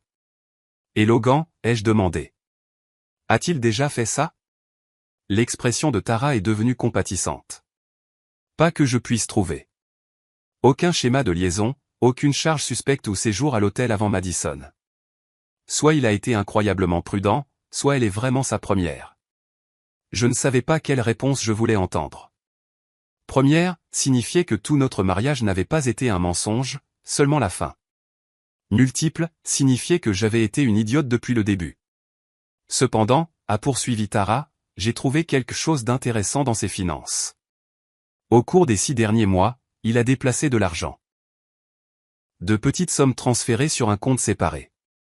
Votre nom n'y figure pas, mon sang s'est glacé. Combien? Environ $40 000 jusqu'à présent. 40, je n'ai pas pu finir la phrase. Cela pourrait être des économies innocentes, des investissements, mais combinés avec tout le reste, on dirait qu'il se prépare à quelque chose. Peut-être qu'il prévoit de partir. Peut-être qu'il se constitue un pécule pour sa nouvelle vie avec elle. Il planifiait un avenir avec elle tout en vivant encore dans notre maison, en dormant dans notre lit, en me disant qu'il voulait arranger les choses. La trahison était si profonde, si complète, que j'ai presque ri. Je veux tout, ai-je dit. Chaque photo, chaque reçu, chaque enregistrement. Je veux un dossier complet sur eux deux. Et je veux la preuve des transferts financiers.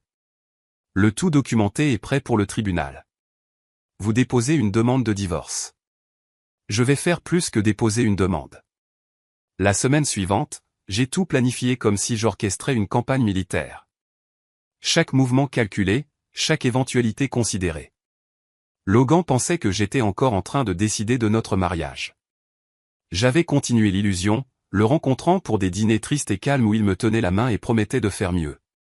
Où je pleurais juste assez pour paraître brisé mais pas irréparable. J'essaie, lui disais-je. J'ai juste besoin de plus de temps. Prends tout le temps dont tu as besoin, disait-il, croyant qu'il était en train de me reconquérir. Madison pensait que je protégeais Marlène, gardant la liaison secrète pour préserver l'innocence de ma fille. Elle m'avait même envoyé quelques textos avec des messages inquiets. Comment tiens-tu le coup, et, je pense à toi, et, fais-moi savoir si tu as besoin de quoi que ce soit. Je répondais brièvement, froidement, maintenant juste assez de contact pour qu'elle pense être en sécurité. Marlène ne savait toujours rien. C'était la partie la plus difficile. Voir ma fille, lui parler, prétendre que tout allait bien alors que cette énorme vérité se dressait entre nous comme un mur. Mais j'avais besoin de son ignorance, juste un peu plus longtemps. Ce que je prévoyais nécessitait la surprise. J'ai rencontré une avocate spécialisée en divorce, la meilleure de la ville, Catherine Morrison, connue pour décimer les conjoints infidèles au tribunal. Je veux tout ce à quoi il a droit et rien de plus, lui ai-je dit. Je n'essaie pas de le détruire financièrement, mais je veux ce qui est juste, et je veux qu'il soit documenté que le mariage a pris fin en raison de son infidélité. Catherine a examiné les preuves de Tara, a hoché la tête avec approbation. C'est béton. De multiples cas d'adultère, une tromperie continue, des irrégularités financières. Vous obtiendrez un règlement équitable, voire plus compte tenu de son comportement. Et l'argent qu'il a déplacé? Nous soutiendrons qu'il cachait des actifs en prévision du divorce. Le tribunal ne voit pas cela d'un bon œil. Nous pouvons probablement le récupérer, plus une compensation. Bien. Cela ressemblait à de la justice. Mais le divorce n'était que le cadre juridique. Ce n'était pas le vrai plan. Le vrai plan concernait l'exposition, la vérité, s'assurer que tout le monde sache exactement qui était Madison et ce qu'elle avait fait. Non par cruauté, par protection. Car tant que le schéma de Madison restait caché, elle continuerait à faire cela, à cibler des familles, à détruire des vies. Quelqu'un devait l'arrêter. J'ai commencé à tout rassembler. L'enquête de Tara, la vérification des antécédents, la chronologie de ses liaisons précédentes, les publications sur les réseaux sociaux supprimaient que l'expert en technologie de Tara avait récupéré, des captures d'écran des messages entre Madison et Logan que l'expert avait extraites des sauvegardes dans le cloud. Les messages étaient accablants. Pas seulement sexuels. Cela aussi était là, assez explicite pour me donner envie de vomir. Mais aussi calculateur. Madison parlant de moi. Elle ne se doute de rien. Madison parlant de Marlène.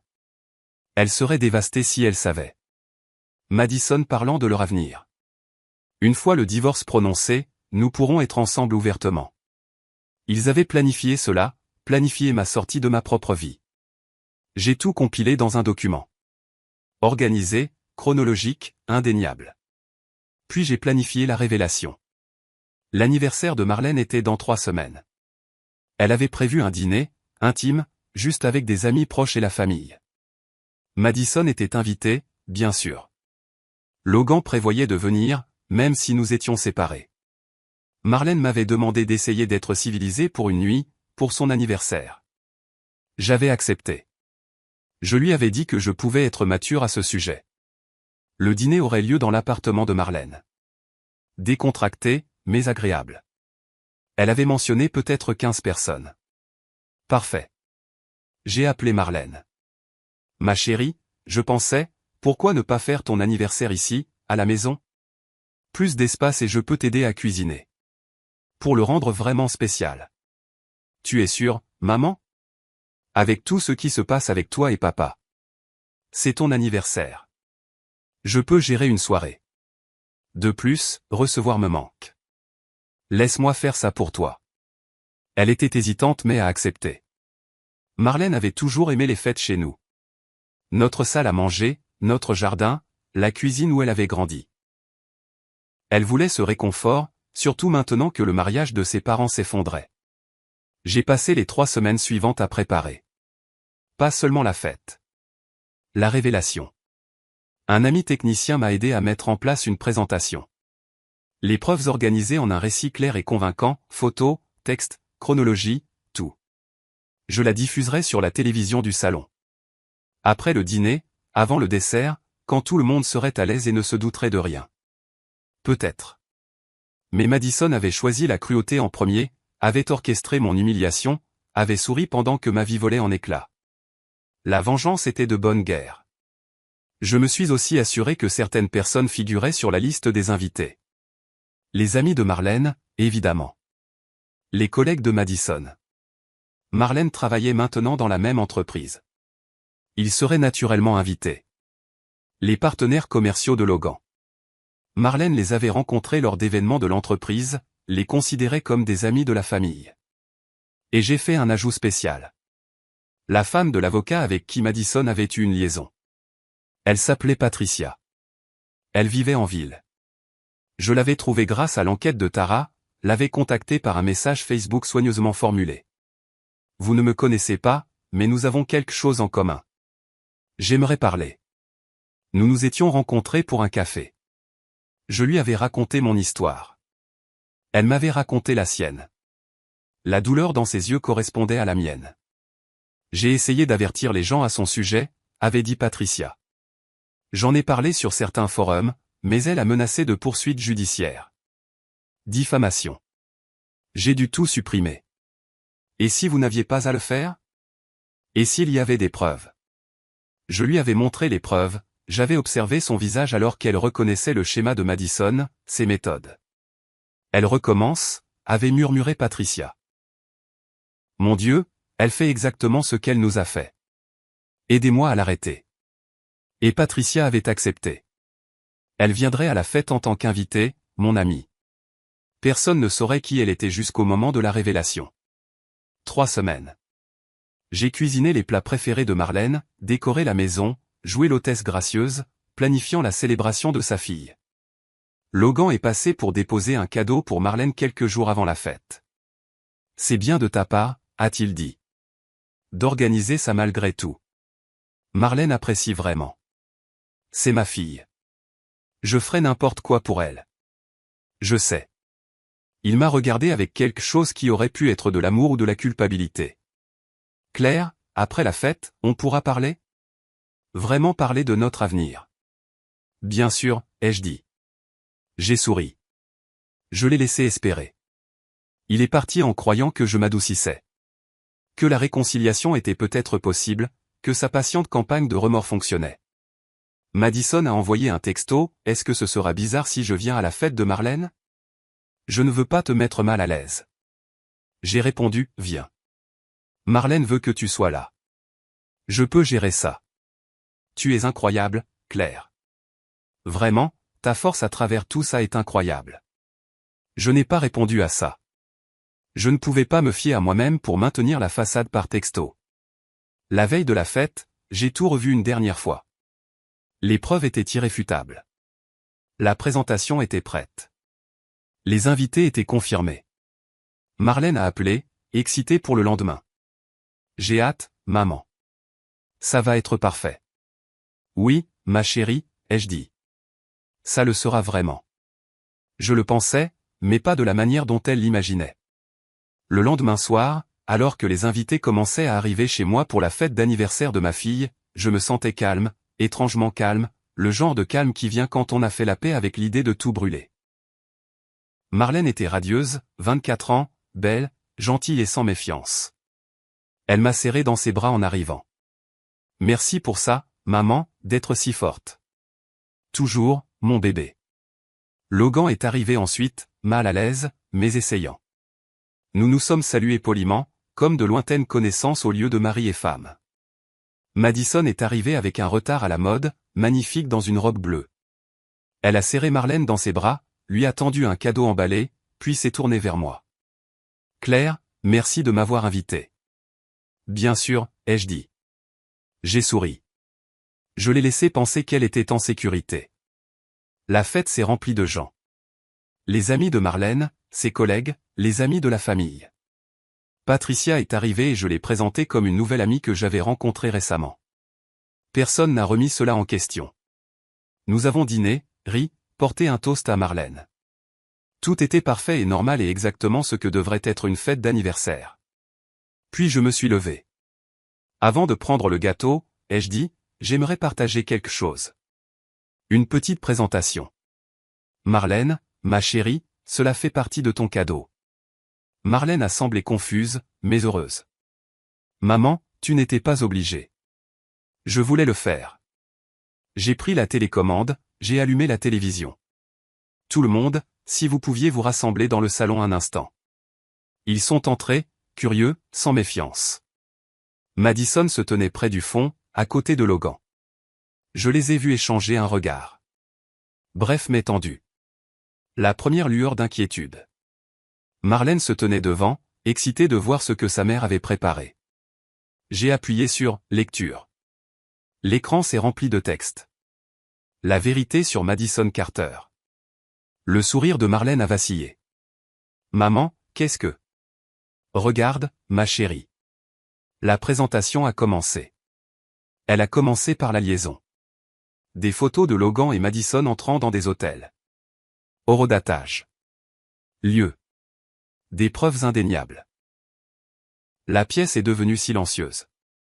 Le visage de Marlène a perdu toute couleur. Elle s'est tournée pour regarder Madison, puis Logan, puis de nouveau l'écran. Non, a-t-elle murmuré. Non, ce n'est pas. Mais c'était le cas. Et la présentation a continué. Des messages textes entreprojetés assez grands pour que tout le monde puisse les lire. Des messages explicites, des messages de planification, des messages sur moi. Elle n'a aucune idée. Et, c'est plus facile que je ne le pensais. Et, bientôt, nous pourrons arrêter de faire semblant. Puis est venue l'histoire de Madison. Le professeur, l'avocat, le schéma exposé de manière claire et chronologique. Patricia s'est avancée. C'est moi, a-t-elle dit en montrant une photo à l'écran. Mon mari. Ce qu'elle a fait à ma famille. Madison était devenue blanche. C'est. Tu ne peux pas. Je peux, ai-je dit calmement. Tout est vrai, tout est documenté, tout est réel. Logan essayait d'atteindre Marlène, qui s'est brusquement éloignée de lui comme s'il l'avait brûlée. Marlène, s'il te plaît, laisse-moi t'expliquer. Expliquer ? La voix de Marlène s'est brisée. Expliquer quoi ? Que tu couchais avec ma meilleure amie? Que vous m'avez tous les deux menti? Marlène, je suis désolé. Je n'ai jamais voulu. A commencé Madison. Ne le fais pas, la voix de Marlène était aussi tranchante que du verre. N'ose pas me parler. La présentation a continué. Plus de preuves, plus d'histoires. Les publications supprimées de Madison sur les réseaux sociaux, récupérées et affichées, des photos d'elle avec d'autres hommes mariés. La preuve de son changement d'image systématique. Son infiltration calculée dans notre famille. La pièce était d'un silence de mort, à l'exception de l'audio de la présentation. Moi, narrant la chronologie, expliquant chaque pièce à conviction avec une précision clinique. Certains invités avaient commencé à enregistrer sur leur téléphone. Je m'y attendais, je l'accueillais. Cela devait se propager au-delà de cette pièce. Quand la présentation s'est terminée, l'écran est devenu noir. J'ai allumé les lumières. Madison pleurait. Tu n'as pas le droit. C'est de la diffamation. Je vais te poursuivre pour... Pourquoi?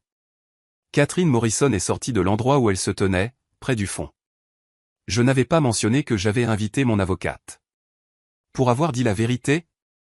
Tout ce qui se trouve dans cette présentation est un fait documenté. Vous êtes libre d'essayer de poursuivre, mais la phase de communication des preuves serait fascinante. La bouche de Madison s'est refermée. Logan me regardait comme s'il ne m'avait jamais vu auparavant. Claire, pourquoi ferais-tu ça? Pourquoi ici? Pourquoi devant Marlène? Parce que Marlène méritait de connaître la vérité, ai-je dit. Parce qu'elle allait finir par le découvrir, et je voulais qu'elle l'entende de ma bouche, avec des preuves, pour qu'elle ne puisse plus être manipulée par vos mensonges.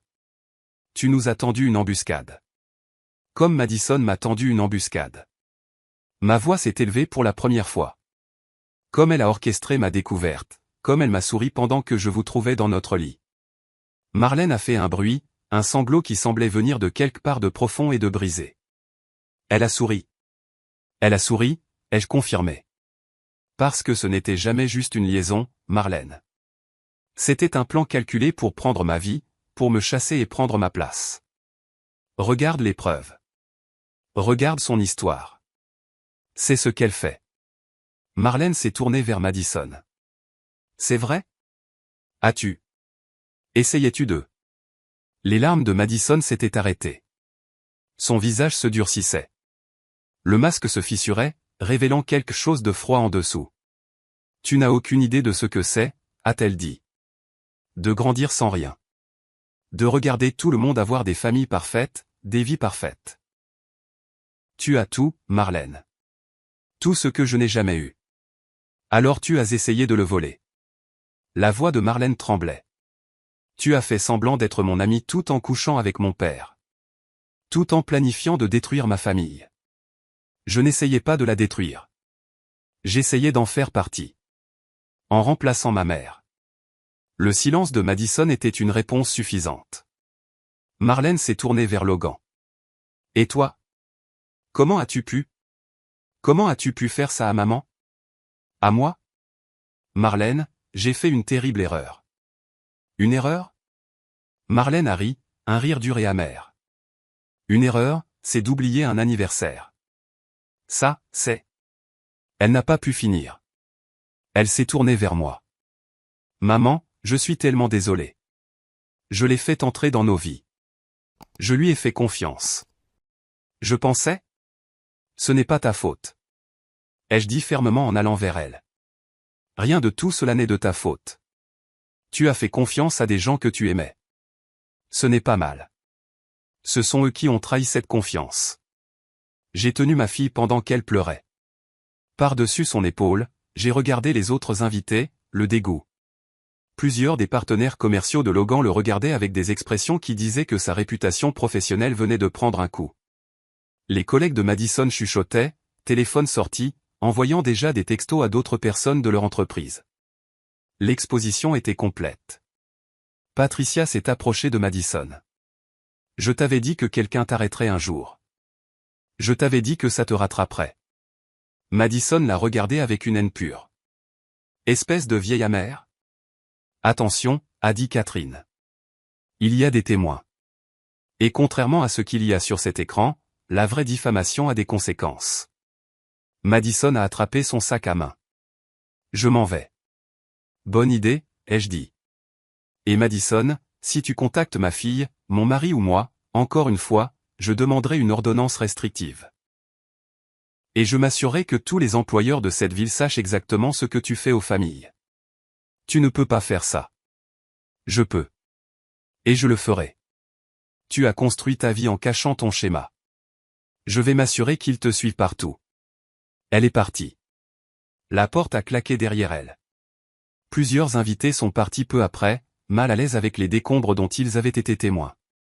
Mais certains sont restés. Les vrais amis de Marlène, les gens qui se souciaient d'elle, de la vérité. Logan se tenait seul au centre de la pièce. « Claire, a-t-il dit. Pouvons-nous parler en privé ? » Non. Tout ce que tu as à dire peut être dit devant notre fille. Il a regardé Marlène. Je t'aime. Je sais que je t'ai terriblement blessé, mais tu es ma fille et je t'aime plus que tout. Juste pas plus que tu ne voulais Madison, a dit doucement Marlène. Ce n'était pas comme ça. Alors comment c'était, papa ? Aide-moi à comprendre comment tu as pu faire ça. Il n'avait pas de réponse. Aucune explication qui ne sonnerait pas creuse. Catherine, ai-je dit, peux-tu donner les papiers à Logan ? Catherine a sorti une enveloppe de son sac, l'a tendue à Logan. Vous avez été assigné. La procédure de divorce commence lundi. Ses mains tremblaient en la prenant. Claire, s'il te plaît, ne fais pas ça. Nous pouvons surmonter ça. Thérapie, temps. Tout ce dont tu as besoin. Ce dont j'ai besoin, c'est d'un divorce. Ce dont j'ai besoin, c'est de ne plus jamais te revoir en dehors des procédures judiciaires. Ce dont j'ai besoin, c'est que tu quittes ma maison. C'est ma maison aussi. Pas pour longtemps. Catherine a déposé une demande d'ordonnance d'urgence. Compte tenu des preuves de votre infidélité et de vos irrégularités financières, je suis convaincu que le juge m'accordera l'occupation exclusive temporaire. Vous avez 24 heures pour récupérer vos effets personnels essentiels. Tout le reste sera géré par l'intermédiaire des avocats. Son visage s'est décomposé. Tu le fais vraiment. Tu l'as fait quand tu as fait le choix de me trahir tous les jours pendant 3 mois. Pardon, 6 mois, puisque c'est la vraie chronologie. Tu as fait le choix. Ceci n'est que la conséquence. Il a regardé autour de la pièce les invités qui restaient, tous le regardant avec des degrés variables de jugement. Marlène, qui ne voulait pas croiser son regard. Moi, debout, grande et impassible. Je vais y aller, a-t-il finalement dit. Mais Marlène, s'il te plaît, appelle-moi quand tu seras prête. S'il te plaît. Marlène n'a rien dit. Il est parti, les épaules affaissées, l'air d'avoir 20 ans de plus qu'à son arrivée. Les invités restants sont partis lentement, chacun s'arrêtant pour serrer Marlène dans ses bras, pour lui dire qu'ils étaient là si elle avait besoin de quelque chose, pour me dire que j'étais courageuse, forte, que j'avais fait ce qu'il fallait. Finalement, il ne restait plus que Marlène et moi. Mère et fille, dans la maison où elle avait grandi, entourée des ruines de sa fête d'anniversaire. Je suis désolé, ai-je dit. Je suis tellement désolé de l'avoir fait de cette façon, mais j'avais besoin que tu vois la vérité. J'avais besoin que tu aies des preuves pour qu'il ne puisse pas la déformer, ne puisse pas te faire douter. Maman. Elle a pris mes mains. Son visage était strié de larmes et dévasté, mais ses yeux étaient clairs. Tu m'as protégé. Tu aurais pu me le dire il y a des semaines. En faire mon fardeau à porter, mais tu l'as porté seul jusqu'à ce que tu aies tous les faits. Jusqu'à ce que tu puisses me montrer la vérité d'une manière que je ne pouvais pas nier.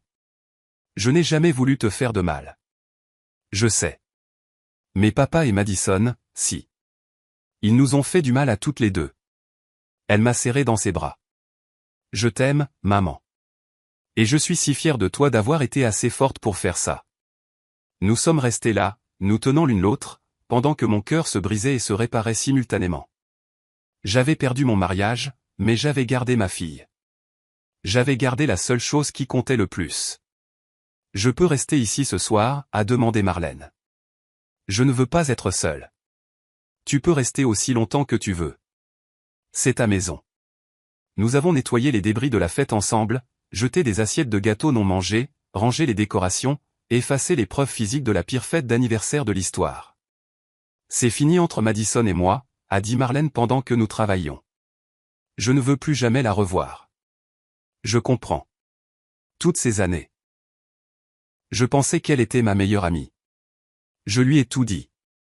Et pendant tout ce temps, elle. La voix de Marlène s'est brisée. Comment faire confiance à quelqu'un à nouveau? De la même manière que je le ferai. Prudemment. Mais tout le monde n'est pas comme eux. La plupart des gens sont bons. Honnêtes. Nous devons juste faire plus attention à qui nous laissons s'approcher. Marlène a hoché la tête. Je vais avoir besoin d'une thérapie. Moi aussi. Nous trouverons quelqu'un de bien. Nous surmonterons ça ensemble. Ensemble. Mon téléphone a vibré. Un texto de Logan. Je suis désolé pour tout. Tu méritais mieux. Je l'ai supprimé sans répondre. Un autre texto d'un numéro que je ne reconnaissais pas, tu vas le regretter. Me faire passer pour la méchante ne changera pas ce qui s'est passé. Madison. D'un autre numéro. Toujours incapable d'accepter la responsabilité. J'ai transféré le texto à Catherine avec une note. À ajouter au dossier de harcèlement, puis j'ai bloqué le numéro. Marlène et moi sommes restés éveillés tard à parler. Elle a pleuré. J'ai pleuré. Nous avons mangé de la glace directement du pot et regardé des films stupides et avons lentement commencé le processus de guérison. Vers 2 heures du matin, Marlène s'est endormie sur le canapé. Je l'ai couverte d'une couverture, les regarder dormir comme je le faisais quand elle était petite. Puis je suis monté à la chambre. Je l'avais évité depuis ce jour-là, dormant dans la chambre d'amis. Mais il était temps. J'ai ouvert la porte, j'ai allumé la lumière. Le lit était toujours fait. Je n'y avais jamais touché après. La pièce avait l'air normale, innocente, comme si rien de terrible ne s'était passé ici. J'ai défait le lit, chaque drap, chaque thé d'oreiller. Je les ai descendus et je les ai jetés à la poubelle. Pas à la lessive. À la poubelle. Certaines choses ne pouvaient pas être nettoyées. Puis je suis remonté et j'ai ouvert le placard de Logan. J'ai commencé à sortir des vêtements, à les empiler sur le sol. Il avait 24 heures pour récupérer ses affaires. J'allais lui faciliter la tâche. Tout ce qui lui appartenait en une seule pile, prête à partir. Au fond de son placard, j'ai trouvé une boîte. Petite, en velours. Mon cœur s'est serré. Une boîte à bijoux. Je l'ai ouverte. À l'intérieur se trouvait un collier, en or blanc, délicat avec un petit pendentif en diamant. Cher, de bon goût. Il y avait un reçu dans la boîte. Acheté il y a 3 semaines. Le même jour où il m'avait apporté des fleurs. Mes mains tremblaient. Le collier n'était pas pour moi. J'avais reçu des fleurs. C'était pour elle. Sauf que maintenant, il n'y avait plus de « elle ». Leur relation était exposée, détruite. Il ne pouvait plus le donner à Madison maintenant. Alors il essaierait probablement de me le donner. Une offrande de paix, un cadeau de réconciliation, espérant que je ne saurais jamais qu'il était destiné à quelqu'un d'autre. Le calcul, la froideur, cela a tout clarifié. J'ai remis le collier dans la boîte, je l'ai placé sur le dessus de la pile de ses vêtements. Il pouvait l'avoir, le donner à qui il voulait. Ça ne signifiait rien pour moi. J'ai fini de vider ses affaires. Produits de salle de bain, livres de sa table de chevet, photos où il apparaissait, dans une boîte, prêt à être emporté. Je l'effaçais de mon espace, de ma vie. Cela a pris des heures. Quand j'ai eu fini, le soleil se levait. La chambre avait l'air différente, mais aussi plus propre, comme si j'avais enlevé quelque chose de toxique. J'ai fait le lit avec des draps propres, je me suis allongé et j'ai attendu de ressentir quelque chose. De la tristesse, du regret, du chagrin pour le mariage que j'avais perdu. Je ne ressentais que du soulagement. Et quelque part sous l'épuisement et la douleur, autre chose. La liberté. Les semaines suivantes se sont déroulées dans un flou de procédures judiciaires, de séances de thérapie et de lente reconstruction. Logan est venu chercher ses affaires. Je n'étais pas là. Catherine l'avait déconseillé. Marlène n'était pas là non plus. Elle s'est temporairement installée avec moi, incapable d'affronter la solitude, ne voulant pas encore voir son père. Il a laissé un mot sur le comptoir de la cuisine. Je regretterai ça pour le reste de ma vie. Je suis désolé d'avoir tout jeté pour quelque chose qui ne signifiait rien. Tu méritais mieux. Marlène méritait mieux. J'espère qu'un jour vous pourrez toutes les deux me pardonner. Je l'ai lu une fois, je l'ai mis dans un dossier intitulé « Divorce, divers ». Je n'ai rien ressenti. La vidéo de la fête de Marlène s'était propagée. Pas de manière virale. J'avais demandé aux invités de ne pas la publier publiquement, et la plupart avaient respecté cela. Mais au sein de notre cercle social, du cercle d'affaires de Logan, du cercle professionnel de Madison, elle avait fait le tour. Les partenaires commerciaux de Logan ont pris leur distance avec lui. Pas officiellement, il travaillait toujours là, mais la dynamique avait changé. La confiance était rompue. Son jugement était remis en question. Plusieurs clients ont demandé des gestionnaires de comptes différents. Madison a été renvoyé de son travail. Marlène me l'a dit tranquillement, sans satisfaction. Environnement de travail hostile, a expliqué Marlène. Plusieurs personnes ont dit qu'elle ne pouvait pas travailler avec elle après avoir vu ce qu'elle avait fait. Son patron a décidé qu'il était plus facile de la laisser partir. Comment te sens-tu à ce sujet, ai-je demandé. Je ne sais pas. Une partie de moi pense qu'elle le mérite. Une partie de moi se sent coupable de ressentir ça. Elle a fait ses choix. Ce sont les conséquences. Madison a essayé de contacter Marlène plusieurs fois. Appel, texto, se présentant à l'appartement de Marlène. Marlène a bloqué son numéro, a obtenu une ordonnance restrictive quand Madison n'arrêtait pas. Elle n'arrête pas de dire que je ne comprends pas, m'a dit Marlène après un incident particulièrement bouleversant. Qu'elle essayait juste d'avoir une famille, qu'elle m'aimait comme une sœur et papa comme. Elle n'a pas pu finir. Elle réécrit l'histoire, ai-je dit, se faisant passer pour la victime. Ne la laisse pas faire. J'essaie de ne pas le faire. La procédure de divorce a avancé. Logan a d'abord essayé de contester le règlement, arguant que la maison était un bien matrimonial et que le partage devait être égal. Catherine a détruit cet argument avec les dossiers financiers, l'argent qu'il avait déplacé, les cadeaux qu'il avait achetés à Madison débités sur des cartes de crédit conjointes, les chambres d'hôtel, tout. Le juge n'a pas été sympathique. J'ai eu la maison, la majorité de nos économies et une pension alimentaire équitable. Logan a eu ce qui restait de sa réputation et l'appartement qu'il avait loué. Il demande si vous accepteriez de le rencontrer, m'a dit Catherine après une audience. Il dit qu'il a besoin de tourner la page. Dites-lui non. Il peut tourner la page avec un thérapeute. Elle a souri. Déjà fait. Marlène a commencé une thérapie. Des séances individuelles pour traiter la trahison, la confiance brisée, le deuil compliqué de perdre une amie et de voir le mariage de ses parents se dissoudre. Je suis allé voir un autre thérapeute. Problème similaire. Vous avez fait quelque chose d'extraordinaire, m'a dit ma thérapeute, le docteur Wells, lors d'une séance. La plupart des gens restent silencieux. Cachent la vérité. Vous l'avez exposée. Je les ai humiliés publiquement. Vous les avez tenus responsables publiquement. Il y a une différence. Vraiment? Parfois, je me demande si je suis allé trop loin. Si j'aurais dû gérer ça en privé. Est-ce que le privé aurait protégé les futures victimes du schéma de Madison? Est-ce que cela aurait donné à Marlène les preuves dont elle avait besoin pour comprendre que ce n'était pas de sa faute? Non. Alors vous avez fait ce que vous deviez faire. Non par cruauté, par vérité. Je voulais le croire. La plupart du temps, je le faisais.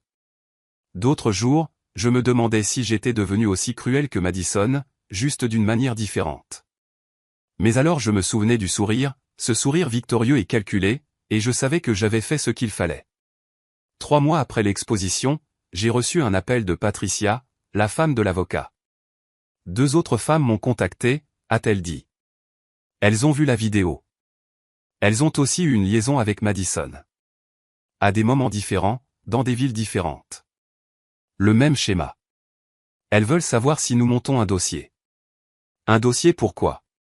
Je ne sais pas exactement. Peut-être un procès civil. Peut-être juste un avertissement public. Mais elles veulent aider à documenter son histoire. S'assurer que ce soit accessible à quiconque cherche son nom sur Google. Elles pourraient poursuivre pour diffamation. Pas si c'est vrai. Et nous avons des preuves. Nous toutes. J'y ai réfléchi. Je me suis demandé si plus d'exposition, plus de vengeance, plus de honte publique aiderait ou ne ferait que perpétuer le cycle. Laissez-moi y réfléchir, ai-je finalement dit. Claire, merci pour ce que vous avez fait. Vous nous avez donné la permission, à nous autres, de ne plus être silencieuses. Après qu'elle ait raccroché, j'ai médité là-dessus. L'idée que ma vengeance, ma justice, ma vérité avaient donné du pouvoir à d'autres. Est-ce que cela valait la douleur de la méthode? Je n'étais toujours pas sûr. Marlène a eu une promotion au travail. Un nouveau département, loin des gens qui avaient été témoins du drame. Un nouveau départ professionnel. Je pense à déménager, m'a-t-elle dit un soir au dîner. Pas loin, mais dans mon propre appartement. Rendre mon appartement vraiment accueillant au lieu d'une étape temporaire. C'est bien, ai-je dit, le pensant, même si mon cœur me faisait mal à l'idée qu'elle parte à nouveau. Tu pourrais venir avec moi, a-t-elle offert. Prendre un appartement ensemble. Un nouveau départ pour nous deux. J'y ai réfléchi. Quitter la maison, quitter les souvenirs, tout recommencer à zéro. Mais non. C'est ma maison, ai-je dit. Je ne vais pas laisser ce qui s'est passé ici me chasser. Je vais la reconquérir. La rendre à nouveau mienne. C'est courageux. Où t'es-tu? Les deux, a dit Marlène en souriant. Certainement les deux. 6 mois après l'exposition, le divorce a été finalisé. Catherine a appelé avec la nouvelle. C'est fait. Vous êtes officiellement célibataire. Célibataire. Le mot semblait étrange après 19 ans passés en couple, défini par rapport à quelqu'un d'autre. J'étais juste moi-même. Comment vous sentez-vous? A demandé Catherine. Libre, ai-je dit, et je le pensais. J'ai redécoré la chambre. Nouvelle peinture, nouveaux meubles, tout de neuf. J'ai effacé toute trace de Logan jusqu'à ce que ce ne soit que mon espace. Mon sanctuaire. J'ai commencé à sortir de manière décontractée. Rien de sérieux. Juste me souvenir de ce que c'était que d'être vue comme une femme, pas seulement une épouse ou une mère. Marlène s'est épanouie, s'est fait de nouveaux amis, a commencé à voir un gars de son nouveau département. Gentil, stable, complètement déconnecté des décombres du passé. Et lentement, douloureusement, nous avons toutes les deux guéri. 1 an après avoir ouvert cette porte de chambre, j'étais dans un café quand je l'ai vue. Madison. Elle avait l'air différente. Plus mince, plus dure. Ses cheveux étaient plus courts, plus foncés. Mais je reconnaîtrais ce visage n'importe où. Elle était avec un homme, plus âgé, alliance visible. Ils étaient assis près l'un de l'autre, parlant intensément, et je les regardais se pencher et toucher son bras avec une aisance étudiée. Le schéma se répétait. Nos regards se sont croisés à travers le café. La reconnaissance a vacillé dans les siens. Puis autre chose, ce même calcul froid que j'avais vu dans notre chambre. Elle a souri. Pas victorieuse cette fois, mais pas honteuse non plus. C'était un sourire qui disait, « Tu ne m'as pas brisé. Tu ne m'as pas arrêté. Je suis toujours là. » Mon premier instinct a été la rage. L'envie de m'approcher, d'avertir l'homme, de l'exposer à nouveau. Mais je ne l'ai pas fait. Parce que j'ai compris quelque chose à ce moment-là. Madison serait toujours Madison. Elle continuerait à faire ça, à cibler des familles, à essayer de prendre ce que les autres avaient construit. Et je ne pouvais pas passer ma vie à la suivre, à avertir les gens. Je ne pouvais pas la laisser occuper plus de mon temps, de mon énergie, de ma vie. Elle en avait déjà pris assez. Pourtant, j'ai souri en retour. Pas le sourire blessé d'une victime. Pas le sourire amer de quelqu'un encore piégé dans le passé. Un sourire de quelqu'un qui avait survécu, qui s'était battu, qui avait reconstruit. Un sourire qui disait, « Tu voulais ma vie. Tu as essayé de prendre ma place, mais je suis toujours là, plus forte, libre. Et tu fais toujours la même chose désespérée, poursuivant la même victoire creuse. » Un sourire qui disait, « J'ai gagné. » Je me suis levé, j'ai rassemblé mes affaires et je suis passé devant sa table sans un mot. J'ai quitté le café, je l'ai laissé à sa prochaine victime, à son prochain stratagème, à sa prochaine tentative de combler le vide qui la rongeait. Parce qu'elle n'était plus mon problème. Je suis rentré chez moi, dans la maison que j'avais reconquise, dans la vie que j'avais reconstruite. Marlène venait dîner. Je préparais ses pâtes préférées. Nous allions regarder un film, rire et simplement exister dans la paix que nous avions si durement conquise. Dans l'allée, je suis resté un moment dans ma voiture, j'ai regardé ma maison, mon foyer, l'endroit où tout s'était effondré et où j'avais lentement recollé les morceaux. Ce n'était plus la même chose qu'avant. Je n'étais plus la même. Les fissures étaient toujours visibles si on savait où regarder. Mais les fissures laissent entrer la lumière. Et j'étais pleine de lumière maintenant. Une lumière durement gagnée, éprouvée au combat. J'étais entré et j'avais trouvé mon mari et la meilleure amie de ma fille. J'avais vu le sourire de Madison, ce sourire cruel et victorieux, et il m'avait presque détruite. Mais seulement presque. Parce que j'avais choisi de me battre, d'exposer la vérité, de refuser d'être effacé. J'avais perdu un mariage, mais j'avais gardé ma dignité, ma fille, et surtout, moi-même. Et à la fin, c'était tout. Je suis sorti de la voiture, j'ai déverrouillé ma porte d'entrée, je suis entré dans ma maison la tête haute. Derrière moi, le passé restait à sa place. Devant moi, l'avenir attendait, incertain, oui, mais le mien. Et en commençant à préparer le dîner, me préparant pour une soirée avec ma fille, j'ai aperçu mon reflet dans la fenêtre de la cuisine.